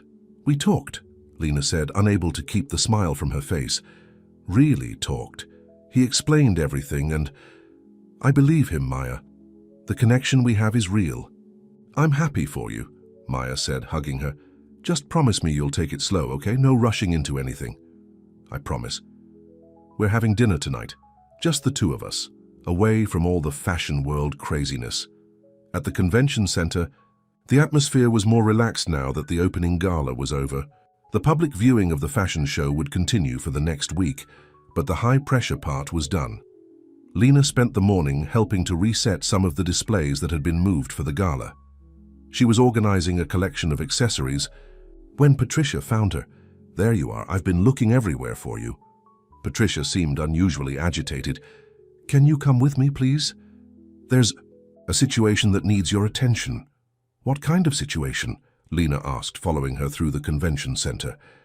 "It's probably better if you just see for yourself," Patricia said cryptically, leading her to a small conference room. Inside, Victoria Beaumont was waiting, along with Valerie, Kieran's assistant. Victoria's perfect face was tight with barely contained satisfaction. "Ms. Ward, please sit down," Valerie said formally. "Thank you, Patricia. That will be all." Patricia threw Lena an apologetic look before leaving and closing the door behind her. "What's going on?" Lena asked, remaining standing. "Something about this setup felt wrong." "It has come to our attention," Victoria said, her voice dripping with false professionalism, "that you have been engaging in inappropriate communications with Mr. Maddox." "Excuse me?" Lena felt her stomach drop. Valerie looked uncomfortable but continued. "Company policy strictly forbids personal relationships between executives and temporary staff. It creates a conflict of interest and could be construed as favoritism." "This is ridiculous," Lena said, anger building. "My work here has been completely professional." "Really?" Victoria pulled out her phone and began reading. "I think I might be starting to like someone. Someone I probably shouldn't." And his response, "Maybe there are no leagues, just people connecting with other people." Lena froze. Those were her texts with wrong number, with Kieran. How did Victoria have them? Reading her expression, Victoria smiled coldly. "Kieran left his phone unattended at the dinner the other night. I was merely looking for information about the Milan situation, but I found these instead. Very unprofessional, don't you think?" "Those were private conversations," Lena said, her voice shaking with anger. "Before I even knew who he was." "That hardly matters," Victoria replied dismissively. "The point is your continued presence here creates a liability for the company. We've prepared a severance package." Valerie slid a folder across the table. "It includes 2 weeks' pay and a non-disclosure agreement, standard procedure." "Where's Kieran?" Lena demanded. "Does he know about this?" "Mr. Maddox is in meetings." "All day," Valerie said, not meeting her eyes. "This is a human resources matter." "But you're his executive assistant, not HR," Lena pointed out. "And what is she doing here?" She gestured to Victoria. "She doesn't even work for the company." Victoria's smile turned predatory. "I'm a longtime friend and advisor to the Maddox family, and I'm looking out for Kieran's best interests, and the company's." Lena suddenly understood. "You're trying to get rid of me before I can see him again." "Don't be dramatic," Victoria said coldly. "This is simply business. Your little flirtation might be amusing to Kieran now, but do you really think someone like him, heir to a fashion empire from one of New York's oldest families, would seriously be interested in someone like you, a struggling artist from Philadelphia who can barely afford rent?" The words stung, hitting directly at Lena's deepest insecurities. They sounded too much like what Derek used to say, that she was never going to be enough, that she was lucky. He even bothered with her. But something had changed in Lena over the past few weeks. She wasn't the same woman who had let Derek diminish her for 7 years. "I'm not signing anything," she said firmly, "and I'm not leaving until I speak with Kieran directly." Victoria's face hardened. "Security can escort you out if necessary." "On whose authority?" Lena challenged. "Because unless Kieran himself told you to do this, you have no right to fire me or threaten me." "She's right," a new voice said from the doorway. They all turned to see Patricia standing there with Kieran beside her, his expression thunderous. "What the hell is going on here?" he demanded, entering the room. "Valerie, explain now." Valerie paled. "Sir, we were just following company policy regarding fraternization between—" "There is no such policy," Kieran cut her off. "And even if there were, you have no authority to enforce it. Neither does Ms. Beaumont." He turned to Victoria with cold fury in his eyes. "You went through my phone." Victoria's composure faltered slightly. "I was trying to help, Kieran. This situation was becoming a distraction. The board is already concerned about the Milan disaster, and now you're getting involved with a temporary employee. Think about what that looks like." "What it looks like," Kieran said coldly, "is none of your business, or the board's. My personal life is my own." He turned to Valerie. "I'm disappointed, Valerie. I expected better from you." "I'm sorry, sir," she said, looking genuinely remorseful. "Ms. Beaumont convinced me it was in the company's best interest." Kieran took a deep breath, visibly trying to control his anger. "You're both excused. Valerie, we'll discuss this tomorrow." "Victoria, I suggest you leave before I say something I might regret." Victoria stood, smoothing her designer dress with practiced calm. "You're making a mistake, Kieran. This girl isn't from our world. She'll never fit in." "That's enough." Kieran's voice was quiet but dangerous. "Get out. Now." After they left, only Lena, Kieran, and Patricia remained in the room. Patricia discreetly backed toward the door. "I'll give you two a moment." When they were alone, Kieran turned to Lena, his face softening with concern. "Are you okay? I'm so sorry about this." Lena was still processing what had just happened. "How did you know?" Patricia texted me. She thought something seemed off about the whole situation. He ran a hand through his hair in frustration. "I can't believe Victoria would do this. Actually, I can believe it, but still." She went through. "Your phone," Lena said, still shocked by the invasion of privacy. "Apparently." His jaw tightened. "That ends any business relationship we had with her family's company. I don't care how much it costs us." Lena hesitated, then voiced the doubt Victoria had planted. "Maybe she's right, though. We are from different worlds. I'm a struggling artist who was working as a cafe barista before this job. You're the CEO of a luxury fashion empire." Kieran stepped closer, taking her hands in his. "Do you know what I see when I look at you, Lena? I see someone genuine in a world full of fakery. Someone passionate about her art when most people I know are only passionate about status. Someone who made me feel more alive through text messages than I've felt in years of attending fancy galas." He squeezed her hands gently. "The world I live in? It's empty, Lena. Full of people like Victoria who care more about appearances than substance. You're real. That's worth more to me than any pedigree or social connection." Lena felt tears threatening to form. No one had ever spoken to her this way, with such sincere admiration and respect. "I don't know what to say," she admitted. "Say, you'll still have dinner with me tonight," Kieran replied. "Away from all of this, just us." Despite everything that had happened, Lena found herself nodding. "Yes, I'd still like that." His smile was like sunshine breaking through clouds. "Good. I'll pick you up at 7, as planned." He hesitated, then added, "And Lena, you don't have to keep working here if you don't want to. But if you do, I promise nothing like this will happen again." "I'd like to finish what I started," she said firmly. "I won't let Victoria chase me away." Kieran's smile widened with obvious approval. "That's what I hoped you'd say." That evening, Lena spent more time than usual getting ready for dinner. Not because she wanted to impress Kieran with her appearance, but because she wanted to feel confident. After Victoria's attempt to intimidate her, she needed to remind herself of her own worth. She chose a simple but elegant outfit: dark jeans, a silky blue top, and the gold bracelet that had come with the emerald dress. She wore her hair down and applied light makeup. When the doorbell rang at exactly 7, Maya gave her an encouraging thumbs up. "Have fun, and remember, take it slow." Lena opened the door to find Kieran standing there in casual clothes, jeans and a simple grey sweater that made his blue eyes seem even more intense. Without his usual business attire, he looked younger, more approachable. "You look beautiful," he said, his appreciation evident in his eyes. "Thank you. You look different." "In a good way," she added quickly. He smiled. "No suits allowed tonight. Just Kieran, not CEO Maddox." The Riverwalk Cafe was exactly as Kieran had described. Small, quiet, and far from the fashion district where they might run into industry people. It was a cozy place with exposed brick walls, soft lighting, and a view of the Delaware River. "How did you find this place?" Lena asked as they were seated at a table by the window. "I asked Patricia for recommendations, told her I wanted somewhere. With good food but no scene. Somewhere I could actually hear the person I was talking to."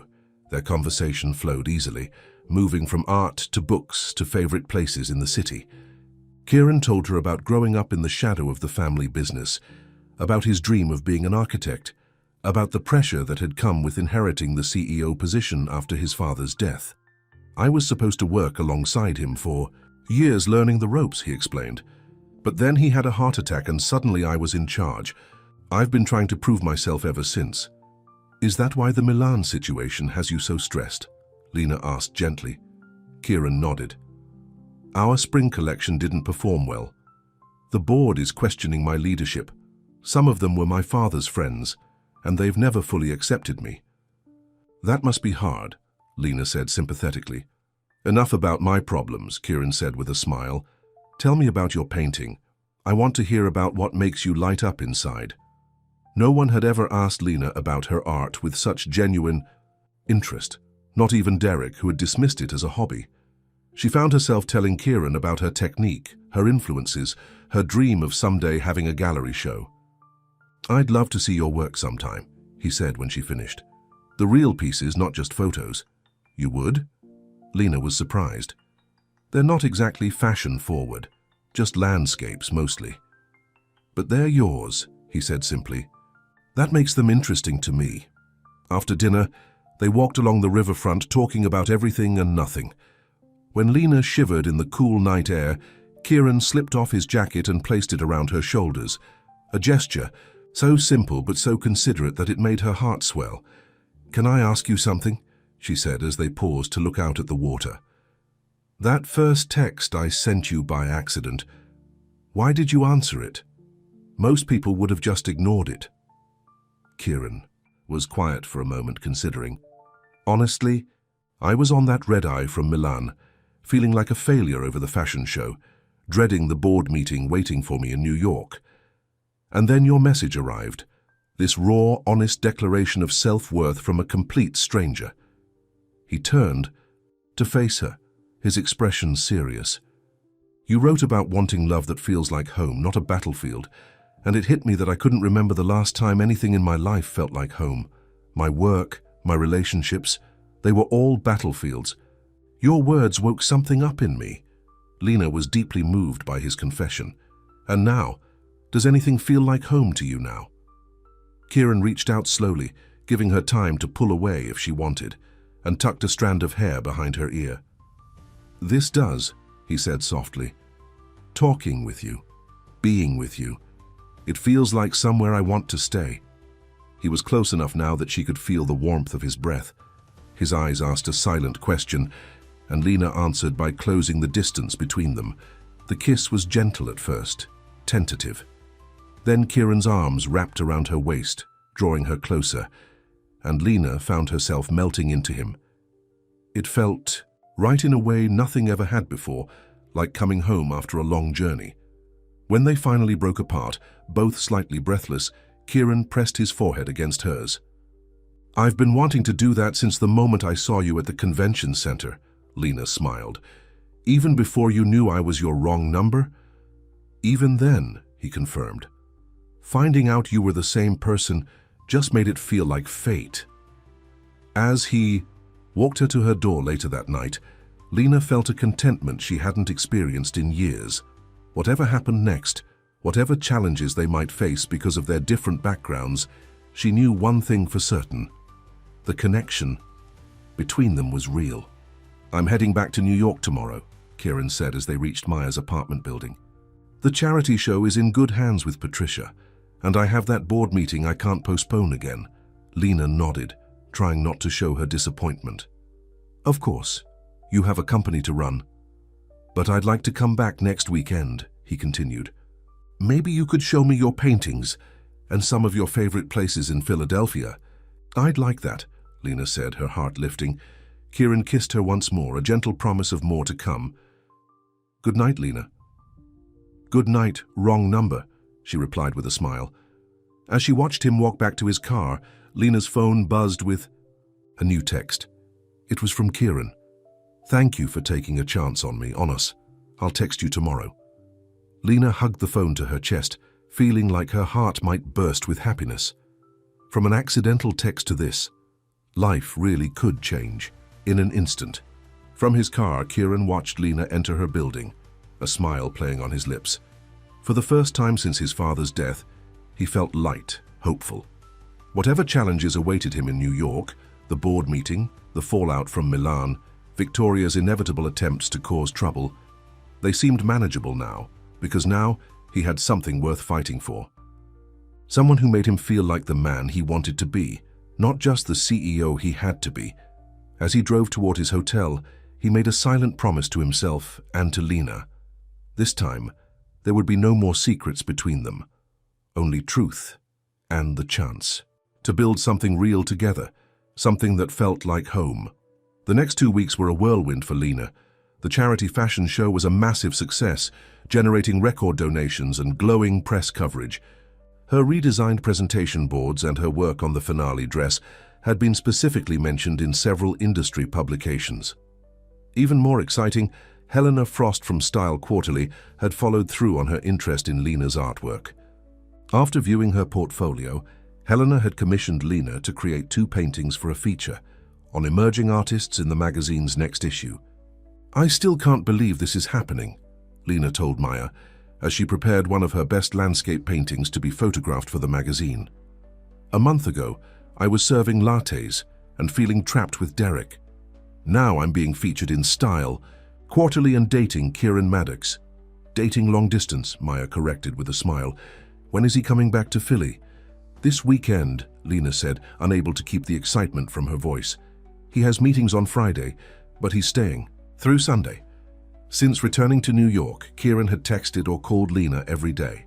Their conversations ranged from silly jokes to deep discussions about art, family, and their hopes for the future. Despite the distance, Lena felt closer to him than she had to anyone in years, maybe ever. You're glowing, you know that? Maya observed. It's nice to see, just remember to keep living your own life too. Don't make him the center of your universe. I won't, Lena promised. That was my mistake with Derek. I lost myself trying to be what he wanted. I'm not doing that again. And she meant it. As wonderful as these early days with Kieran were, Lena was determined to maintain her independence and continue pursuing her own dreams. The Style Quarterly commission was a huge step forward in her art career, and she was throwing herself into creating the best work she possibly could. In New York, Kieran was facing challenges of his own. The board meeting about the Milan fashion show had been brutal, with several members openly questioning his leadership. Victoria's family had pulled their investment from an upcoming project, causing financial strain and raising eyebrows in the key industry. They're saying you've lost your edge, Valerie reported, summarizing the industry gossip. After a frank discussion about her involvement in Victoria's scheme, Kieran had decided to give his assistant a second chance. That you're distracted. Let them talk, Kieran replied, reviewing designs for the next collection. The charity show was a success. The press loved it. The numbers will speak for themselves. And what about the personal rumors? Valerie asked carefully. Kieran looked up sharply. What personal rumors? About you and Ms. Ward. Victoria has been telling people she's a gold digger who manipulated her way into your life. Kieran's jaw tightened. Ignore it. Victoria is angry because I ended our business relationship. Anyone who knows me knows I don't make business decisions based on my personal life. But privately, he worried about how these rumors might affect Lena. She hadn't signed up for the scrutiny that came with being connected to someone in his position. The fashion industry could be vicious, and Victoria had significant influence in certain circles. That evening, during their nightly phone call, Kieran considered warning Lena about the gossip. But she sounded so happy talking about her commission for Style Quarterly that he couldn't bring himself to dampen her excitement. "I've been thinking," he said instead, "after I visit this weekend, maybe you could come to New York the following weekend. I'd love to show you the city, take you to some of my favorite places." "I'd like that," Lena replied, her smile evident in her voice. "Though I have to warn you, I'm a total tourist when it comes to New York. I'll want to see all the cliché sights." "Then we'll see them all," Kieran promised, warmed by her enthusiasm. "The Empire State Building, Central Park, all of it." As Friday approached, Lena found herself both excited and nervous about seeing Kieran again.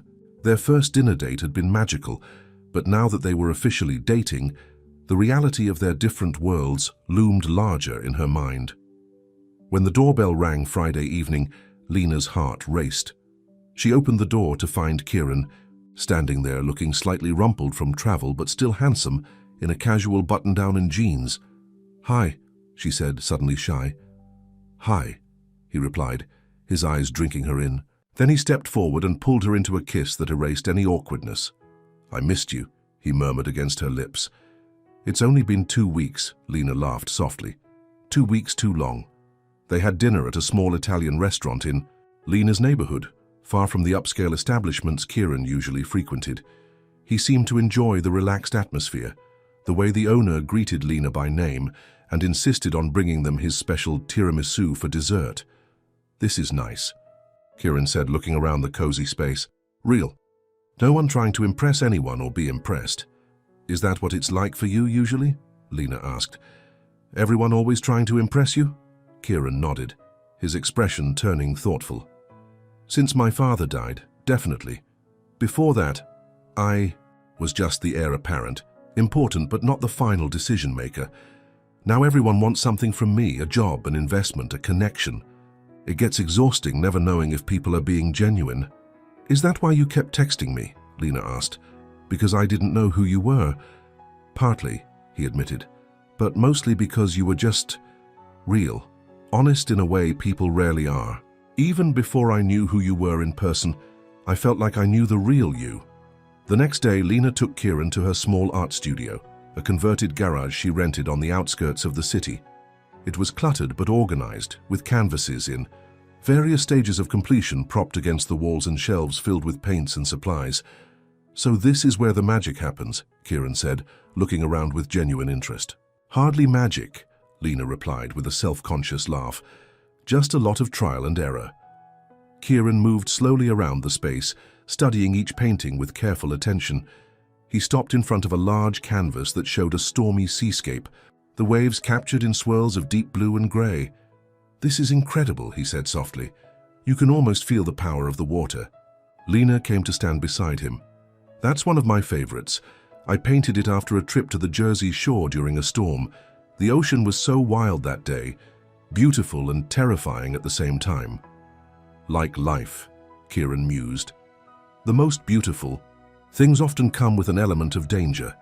His eyes met hers, and Lena felt the now familiar flutter in her chest. It was still startling how easily he seemed to see into her soul.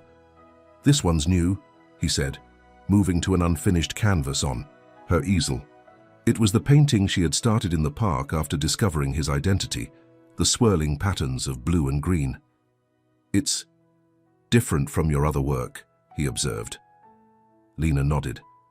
"I started it the day after I found out you were wrong number. I was trying to make sense of how I felt." Kieran studied it with renewed interest. "And what did you discover?" "That sometimes the most unexpected connections are the most powerful," she said simply. "That's what the colors represent. 2 separate streams coming together, creating something new." Kieran turned to her, his expression serious. "That's how I feel about us, Lena. Like we've created something new together, something I never expected to find." He reached out to touch her face, his fingers gentle against her skin. "I know it's only been a few weeks, but I need you to know, this isn't casual for me. You aren't casual for me." Lena's heart swelled at his words. "It's not casual for me either." Their kiss was deeper this time, filled with the growing emotion between them. When they finally broke apart, Lena felt slightly dazed, as if the world had shifted on its axis. "I want to show you something," she said, pulling away to rummage through a stack of canvases in the corner. She emerged with a small painting that she handed to Kieran. It was a miniature landscape, a sunrise over water, the sky painted in soft golds and pinks. Unlike her other works, this one had a small figure silhouetted against the light. "I painted this the morning after our first date," she explained. "It's how I felt, like I was standing at the edge of something new and beautiful." Kieran looked from the painting to Lena, his eyes warm with emotion. "It's perfect.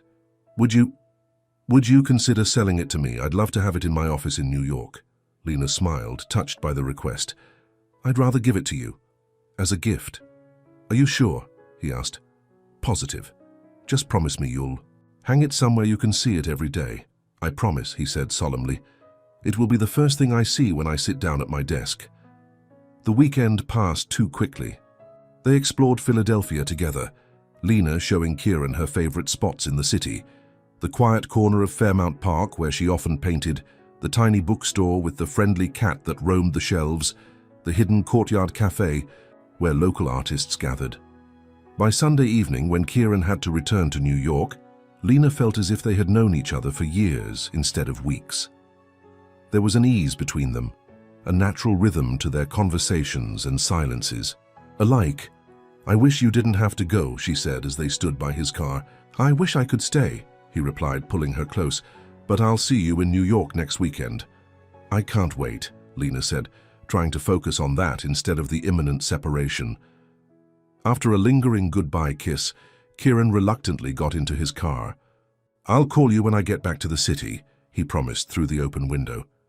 Lena waved as he drove away, already missing him, though he was barely out of sight.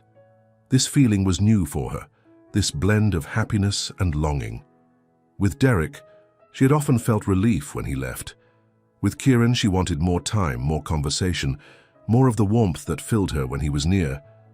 Her phone buzzed with a text as she walked back to the apartment. "Missing you already. Thank you for the painting.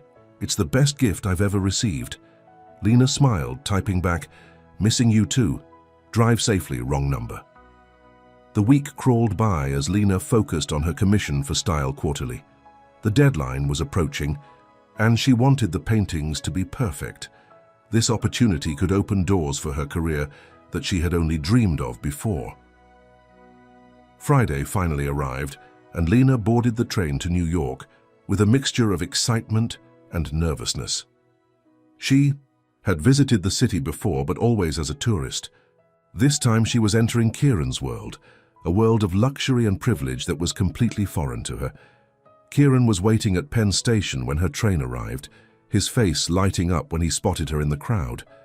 He was wearing his CEO uniform, an impeccably tailored suit that emphasized his broad shoulders and tall frame. "Welcome to New York," he said, embracing her. "How was your trip?" "Good," Lena replied, suddenly aware of how different they must look to others.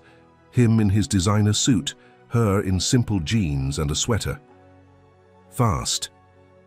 "I have a car waiting," Kieran said, taking her small overnight bag. "I thought we could drop your things at my place, then go out for an early dinner, unless you're tired from the journey." "No, dinner sounds great," Lena assured him, trying to shake off her sudden self-consciousness. The car turned out to be a sleek black SUV with a driver who greeted Kieran by name and took Lena's bag with white-gloved hands.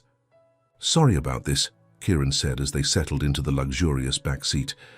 "I usually prefer to drive myself, but parking in Manhattan is a nightmare on Fridays."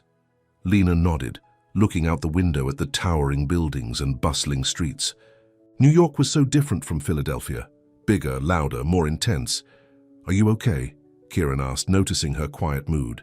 "Just taking it all in," she said with a smile that didn't quite reach her eyes. The car eventually pulled up to a modern glass high-rise in Tribeca. The doorman rushed to open the car door, greeting Kieran with a deferential, "Good evening, Mr. Maddox." Kieran's apartment occupied the entire top floor of the building. It was spacious and elegantly furnished, with floor-to-ceiling windows offering breathtaking views of the city. Everything about it screamed money and privilege.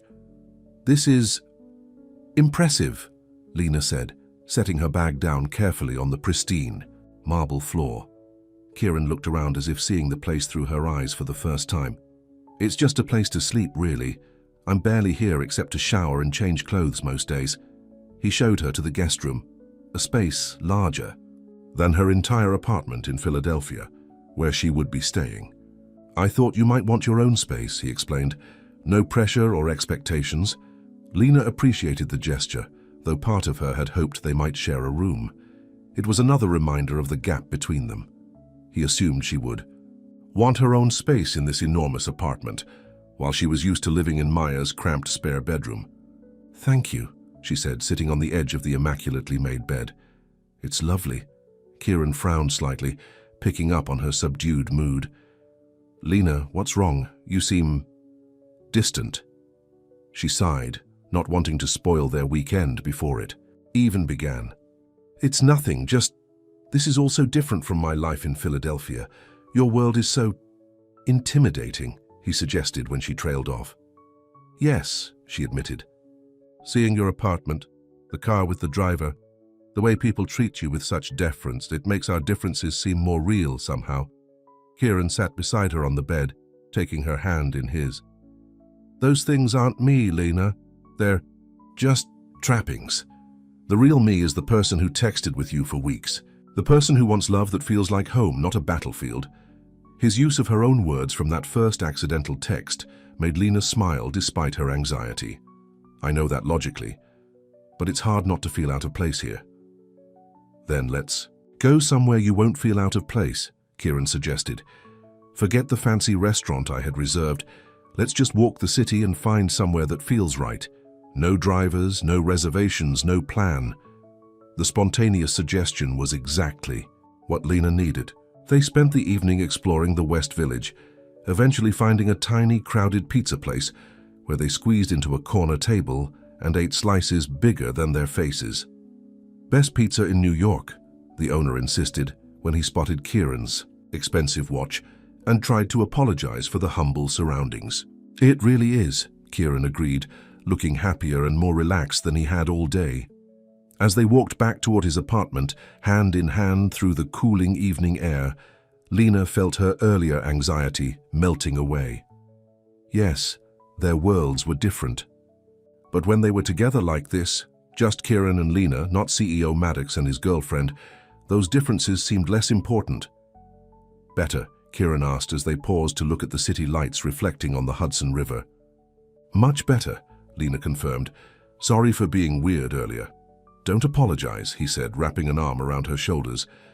Your feelings are valid. This relationship does come with complications. The differences in our backgrounds, our lifestyles, they're real. She looked up at him, touched by his understanding. But not insurmountable. Not even close, he assured her. Not if we're honest with each other about what we're feeling. Later, as they were getting ready for bed in their separate rooms, Lena's phone buzzed with a text from Kieran. In case I didn't make it clear enough earlier, you belong anywhere I am. You're not a visitor in my life, Lena. You're becoming essential to it. Reading his words, Lena felt a surge of emotion so strong it nearly took her breath away. She typed back, same. Being with you feels more like home than anywhere I've ever been. The next morning, true to his word, Kieran took Lena to all the touristy spots she wanted to see. They went to the top of the Empire State Building, walked through Central Park, and visited the Metropolitan Museum of Art, where Kieran surprised her with his extensive knowledge of painting techniques. My mother is on the board, he explained, when Lena expressed her surprise. I grew up spending weekends here, listening to her friends discuss brushstrokes and composition. Speaking of your mother, Lena said hesitantly, will I be meeting her, or any of your family? Kieran's expression grew cautious. Do you want to? I don't know, Lena admitted. The thought is a little terrifying, to be honest, but they're important to you, so eventually, yes. He nodded thoughtfully. My mother does a Sunday brunch thing every week. I usually try to attend when I'm in town. We could go tomorrow if you're up for it. The casual way he suggested introducing her to his mother made Lena's pulse quicken. It was a significant step, one that suggested he saw their relationship as serious and lasting. Okay, she agreed, trying to sound calmer than she felt. Sunday brunch sounds nice. That night, Kieran took her to a small, exclusive jazz club in Harlem. The music was fantastic, the atmosphere intimate and sophisticated without being stuffy. They sat close together in a darkened corner, sipping cocktails and letting the rhythm of the bass and piano wash over them. "I love this place," Kieran said, his mouth close to her ear so she could hear him over the music. "It's one of the few spots in the city where I feel like just another person enjoying the music, not Kieran Maddox, CEO." Lena understood what he meant. Here in the dim light, with the music filling the space between conversations, no one was paying attention to them. They were just another couple enjoying a night out. "Thank you for showing me your New York," she said, leaning against his shoulder. "Not the tourist version or the CEO version, just yours." He smiled, pressing a kiss to her temple. "It's better with you here. Everything is better with you here."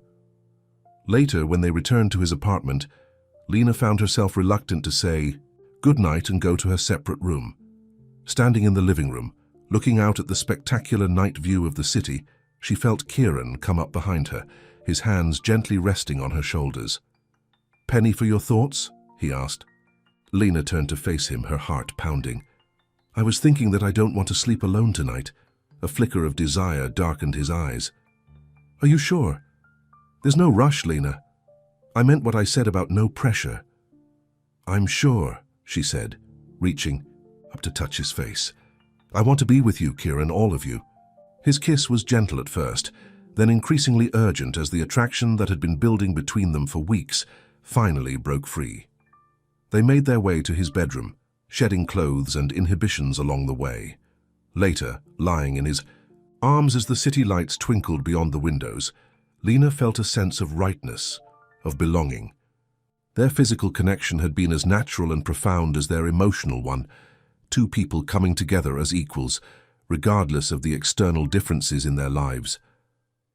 "I think I'm falling in love with you," Kieran whispered into the darkness, his voice raw with emotion. "I know it's soon, but I need you to know that."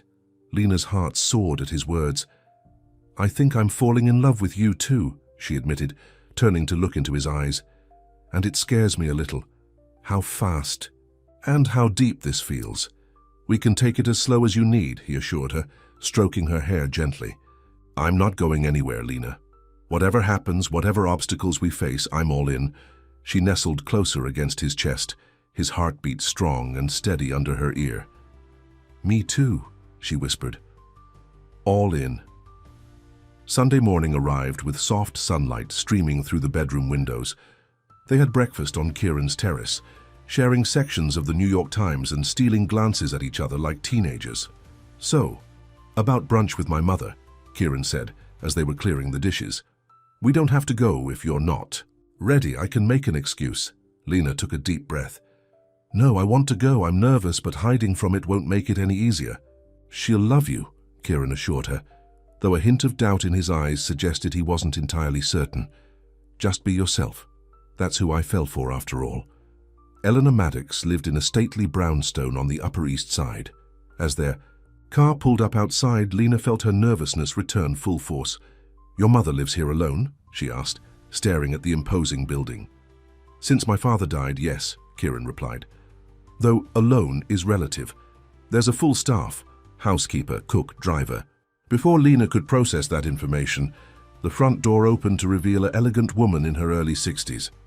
Eleanor Maddox was tall and slim like her son, with the same striking blue eyes, though hers were cooler, more assessing. "Kieran, darling," she greeted, air-kissing both his cheeks. "And you must be Lena. I've heard so much about you." "It's nice to meet you, Mrs. Maddox," Lena said, extending her hand. Eleanor took it briefly, her gaze sweeping over Lena with undisguised curiosity. "Please call me Eleanor. Come in, both of you. The others are already here." "Others?" Lena whispered to Kieran as they followed Eleanor into the house. "Just family friends," he murmured back.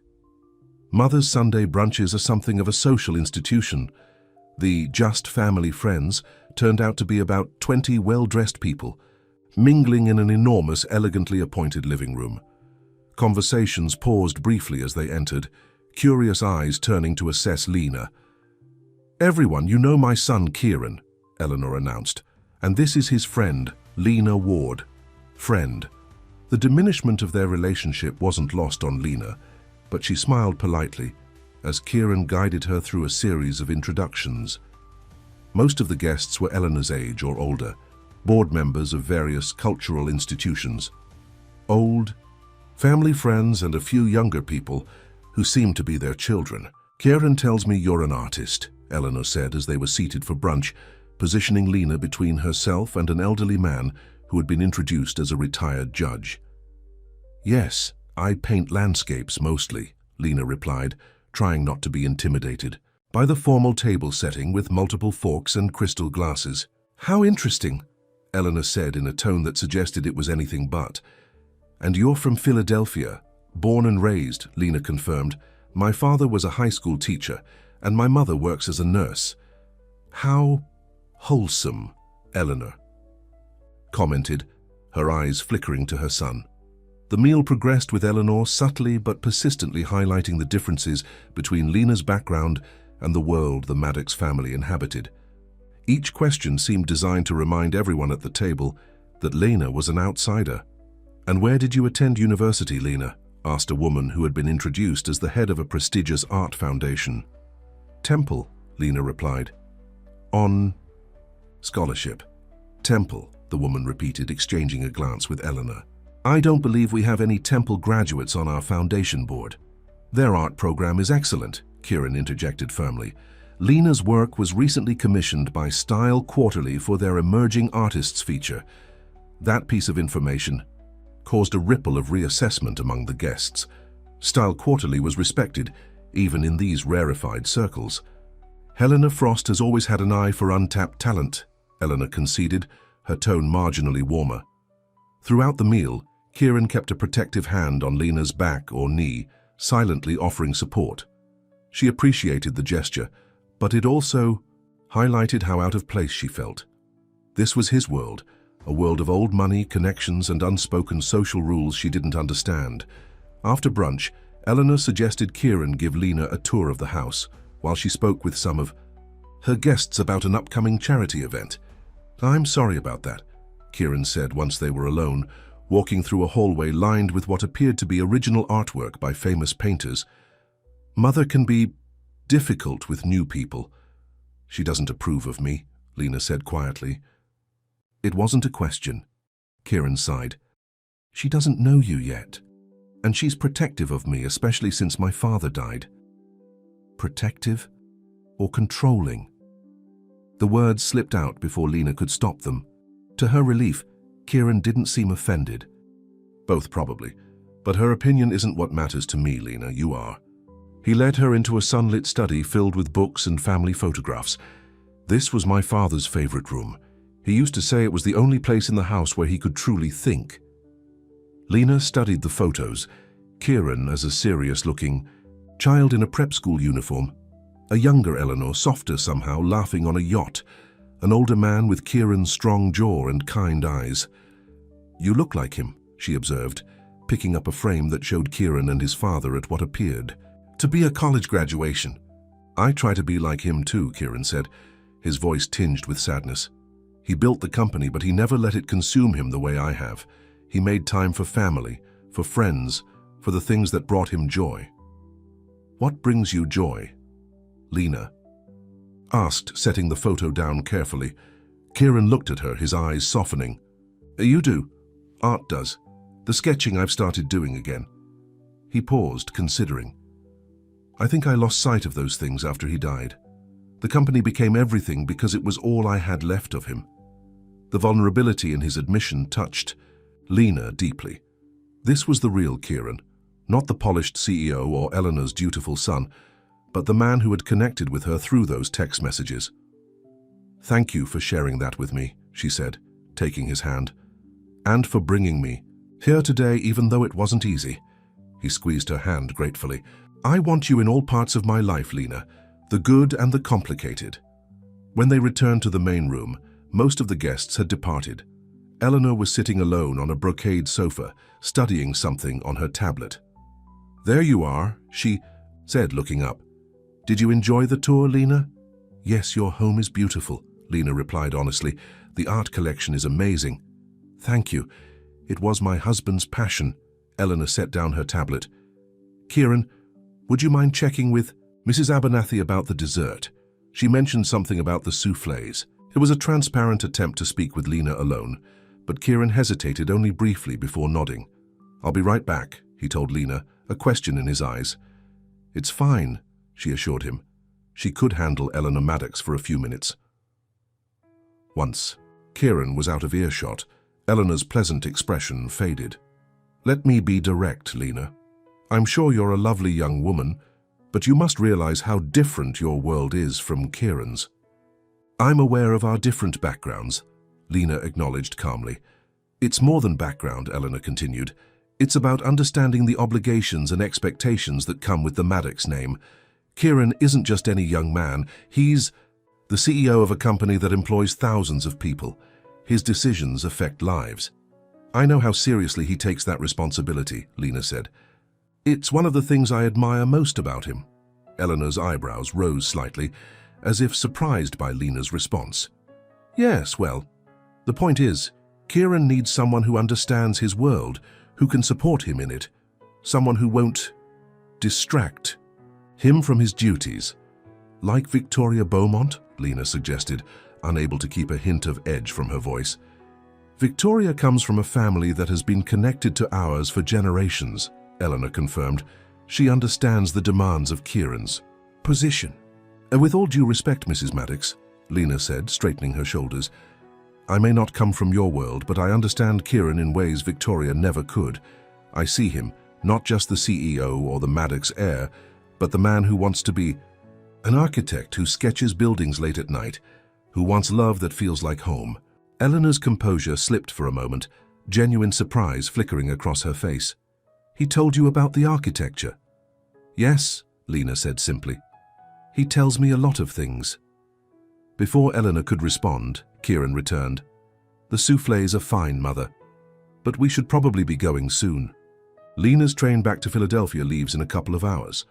Eleanor rose smoothly, her social mask back in place. "Of course. It was lovely meeting you, Lena."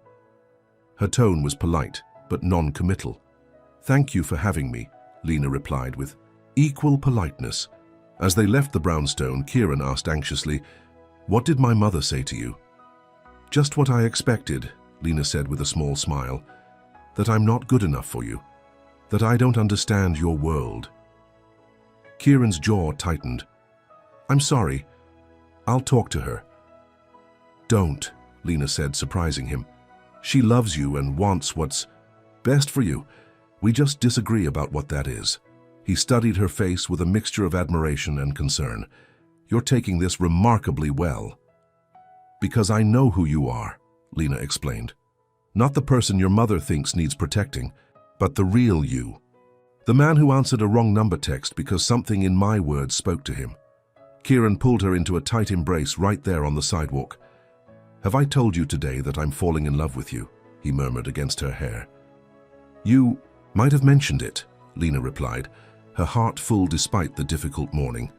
The train ride back to Philadelphia gave Lena time to reflect on the weekend. Despite the uncomfortable brunch with Eleanor, her time with Kieran had only deepened her feelings for him. They had shared something profound, both emotionally and physically. The growing certainty that she was falling in love with him was both exhilarating and frightening. When she arrived home, Maya was waiting with eager questions about the weekend. "It was intense," Lena summarized, dropping her bag on the couch. "New York is kind of overwhelming, and I met his mother, who definitely thinks I'm not good enough for her precious son." "Yikes," Maya said sympathetically. "Was it awful?" "Not awful, just uncomfortable. But Kieran was wonderful. He stood up for me without creating a scene, and the rest of the weekend was pretty magical." Maya grinned knowingly. "How magical are we talking?" Lena felt herself blushing. "Let's just say I'm very glad I went." "I'm happy for you," Maya said sincerely. "Just remember to keep your feet on the ground, okay? Your life is here in Philly, not in his penthouse in New York. I know, Lena assured her. We're figuring it out as we go, it's still so new. But as the weeks passed, their relationship only grew stronger. Kieran came to Philadelphia most weekends and Lena occasionally traveled to New York. They established a rhythm, finding ways to bridge the gap between their different worlds. Philadelphia.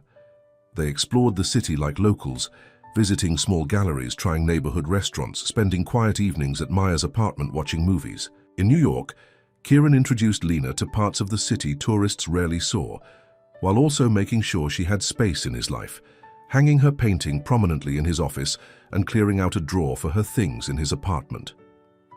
The Style quarterly feature was published to rave reviews, leading to inquiries from several galleries interested in Lena's work. Meanwhile, Kieran successfully navigated the fallout from the Milan fashion show, implementing changes that earned him the grudging respect of even his harshest critics on the board. 3 months after their first date, Kieran arrived in Philadelphia with an unexpected proposal. "I've been thinking," he said as they walked through Fairmount Park on a crisp Saturday morning. "I'm spending at least 3 days a week in Philadelphia now, working remotely, and we've talked about opening a design studio here." "Right," Lena agreed, wondering where he was going with this. "So I was thinking maybe it's time I got a place here, a permanent place, not hotel rooms." Lena's heart skipped. "That makes sense. And I was hoping," he continued, suddenly seeming nervous, "that you might consider moving in with me. Here, in Philadelphia." "You want us to live together?" Lena clarified, stopping in the middle of the path. Kieran nodded, taking both her hands in his. "I know it's a big step, and I know we still have the New York part of my life to figure out. But I love you, Lena. I want to build a home with you, a real home, not just a place to sleep." "I love you too," Lena said, realizing it was the first time she had said the words out loud, though they had been in her heart for weeks. "But are you sure? Moving to Philadelphia part-time is a huge change for you." "I've never been more sure of anything," he replied with absolute certainty. "The past 3 months have shown me what's really important. I can run the company from anywhere at least part of the time, and I want to be where you are, where you can paint and build your career. This is your home." "Our home," Lena corrected, a smile spreading across her face. "Yes, Kieran, I want to live with you." His answering smile was radiant as he pulled her into his arms, lifting her off her feet in his excitement. Over the following weeks, they found a beautiful old brownstone in a neighborhood not far from Lena's studio. It needed work, but that only excited Kieran more. He could finally put his architectural interest to use, working with contractors to restore the historic details while modernizing the systems. "It's perfect," Lena declared as they stood in what would be their bedroom, looking out at the small garden behind the house. "Not too big, not too small. Just right," Kieran agreed, wrapping his arms around her from behind. "Like us." The renovation would take months, but they didn't mind. They were building something to last, both the house and their relationship. One evening, as they were reviewing paint samples for the living room, Kieran's phone rang. It was Valerie, sounding uncharacteristically flustered. "Sir, I'm sorry to bother you after hours, but there's a situation. Victoria Beaumont has given an interview to Fashion Insider about the Milan show, and it's not good." Kieran frowned. "What is she saying?" "That the failure was due to your being distracted by personal matters. She specifically mentions your relationship with a Philadelphia artist and suggests it's affecting your judgment. The piece is scheduled to run tomorrow morning." Lena, who could hear both sides of the conversation, felt a chill run through her. So this was exactly what she had feared, that her presence in Kieran's life would somehow damage his career. After ending the call, Kieran turned to her with an apologetic expression. "I'm sorry. Victoria is just lashing out because I ended our business relationship. No one takes Fashion Insider seriously anyway." "But people will talk," Lena said quietly. "They'll say I'm a distraction, just like your mother warned." "Let them talk," Kieran said firmly. "My work speaks for itself. The company's numbers are better this quarter than they've been in 2 years." But Lena couldn't shake her worry.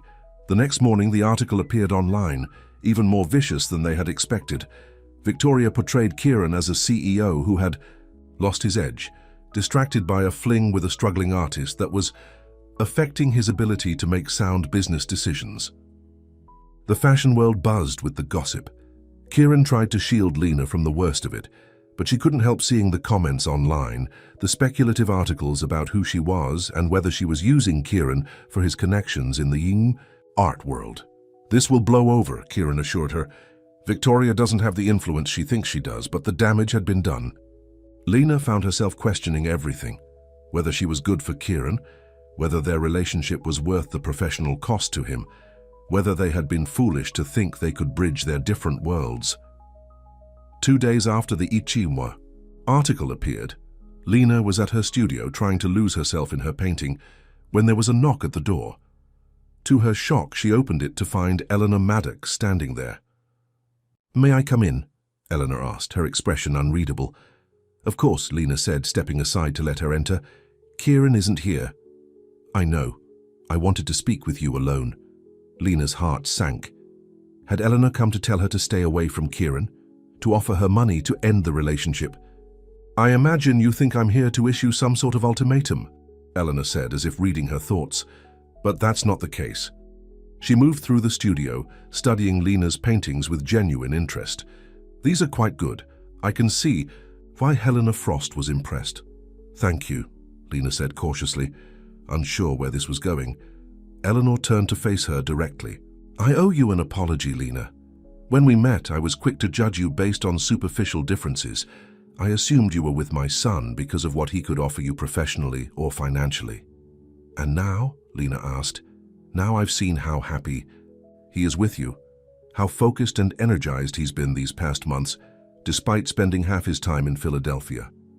The Milan situation was a mess long before you entered the picture, and Victoria Beaumont is a spiteful woman whose opinion I should never have valued." Lena was speechless. This was the last thing she had expected from Eleanor Maddox. "Kieran doesn't know I'm here," Eleanor continued, "and he'd probably be furious if he did. But I wanted you to know that I was wrong about you, and that I hope you won't let Victoria's petty attacks push you away from my son." "I love him," Lena said simply, "but I don't want to damage his reputation or his business." Eleanor's expression softened. "My dear, if there's one thing I've learned in my 62 years, it's that business comes and goes. But finding someone who truly sees you, who makes you feel at home in your own skin, that's rare. Almost as rare as finding someone who will stand up to me the way you did at brunch." Lena couldn't help smiling at the memory. "I was terrified." "You didn't show it," Eleanor said with approval. "You have backbone, Lena Ward. My son needs that more than he needs another socialite who only cares about the Maddox name." She moved to the door, then paused. "One more thing. When the renovation on your house is finished, I hope you'll consider hosting a small dinner party. I'd like to see what you two create together." After Eleanor left, Lena sat for a long time, processing the unexpected conversation. Then she picked up her phone and called Kieran. "Can you come to the studio?" she asked when he answered. "There's something I need to tell you." 20 minutes later, Kieran arrived, concern evident on his face. "What's wrong? Are you okay?" "I'm fine," Lena assured him. "Better than fine, actually. Your mother came to see me." "My mother?" Kieran looked stunned. "What did she want?" Lena told him about Eleanor's visit, watching as his expression shifted from alarm to disbelief to cautious joy. "She actually apologized to you?" he asked incredulously. "I don't think I've heard my mother apologize to anyone since I was 10 years old." "She did," Lena confirmed, "and she made me realize something important." "What's that?" "That I've been letting Victoria's article get to me, make me doubt us." "But we're stronger than that, Kieran. What we have is real and worth fighting for, no matter what people say." Kieran pulled her into his arms, relief evident in his embrace. "I've been so worried that you were going to decide this was all too complicated, too much drama." "Never," Lena promised. "I'm all in, remember, through whatever comes our way." 6 months later, Lena stood in the bedroom of their newly renovated brownstone, putting the finishing touches on her outfit for their housewarming dinner. The house had turned out beautifully, a perfect blend of historic charm and modern comfort, with a light-filled studio space for Lena and a home office for Kieran. Much had changed in those 6 months. Lena had her first solo gallery show, with all but 2 paintings selling on opening night. Kieran had restructured the company's European division, turning around the Milan situation and silencing his critics on the board. And Victoria's attempt to damage their relationship had backfired spectacularly when several designers publicly supported Kieran, praising his leadership and innovation. "Are you ready?" Kieran asked, appearing in the doorway. "Guests will be arriving soon." "Almost," Lena replied, fastening a pair of simple gold earrings, a gift from Eleanor for her birthday. Kieran came to stand behind her, their reflections side by side in the mirror. "Have I told you today how beautiful you are, how happy you make me?" "You might have mentioned it," Lena teased, turning to face him, "but I never get tired of hearing it." "Good, because I plan to keep saying it, every day, for as long as you'll have me." Their guests that evening included Maya and her new boyfriend, Lena's parents, Eleanor, and a few close friends from both their worlds. As Lena moved among them, serving wine and making introductions, she caught Kieran watching her with such love in his eyes that it made her heart skip. Later, after everyone had gone home, they stood together on the small terrace overlooking their garden, Kieran's arm wrapped around Lena's shoulders. "Happy?" he asked. "Completely," she replied, leaning into him. "This feels like home." "It is home," Kieran said softly. "You are home to me, Lena. You have been since that first accidental text." Lena smiled, turning to face him. Who would have thought a wrong number could lead to the right heart? In the quiet of their new home, surrounded by the life they were building together, Kieran kissed her. A kiss filled with promise, with certainty, with the knowledge that sometimes the most beautiful beginnings come from the most unexpected places. And as Lena kissed him back, she silently thanked whatever twist of fate had made her fingers slip on her phone that night, sending her most vulnerable thoughts to the one person who would truly understand them. Her wrong number, her right heart, her home.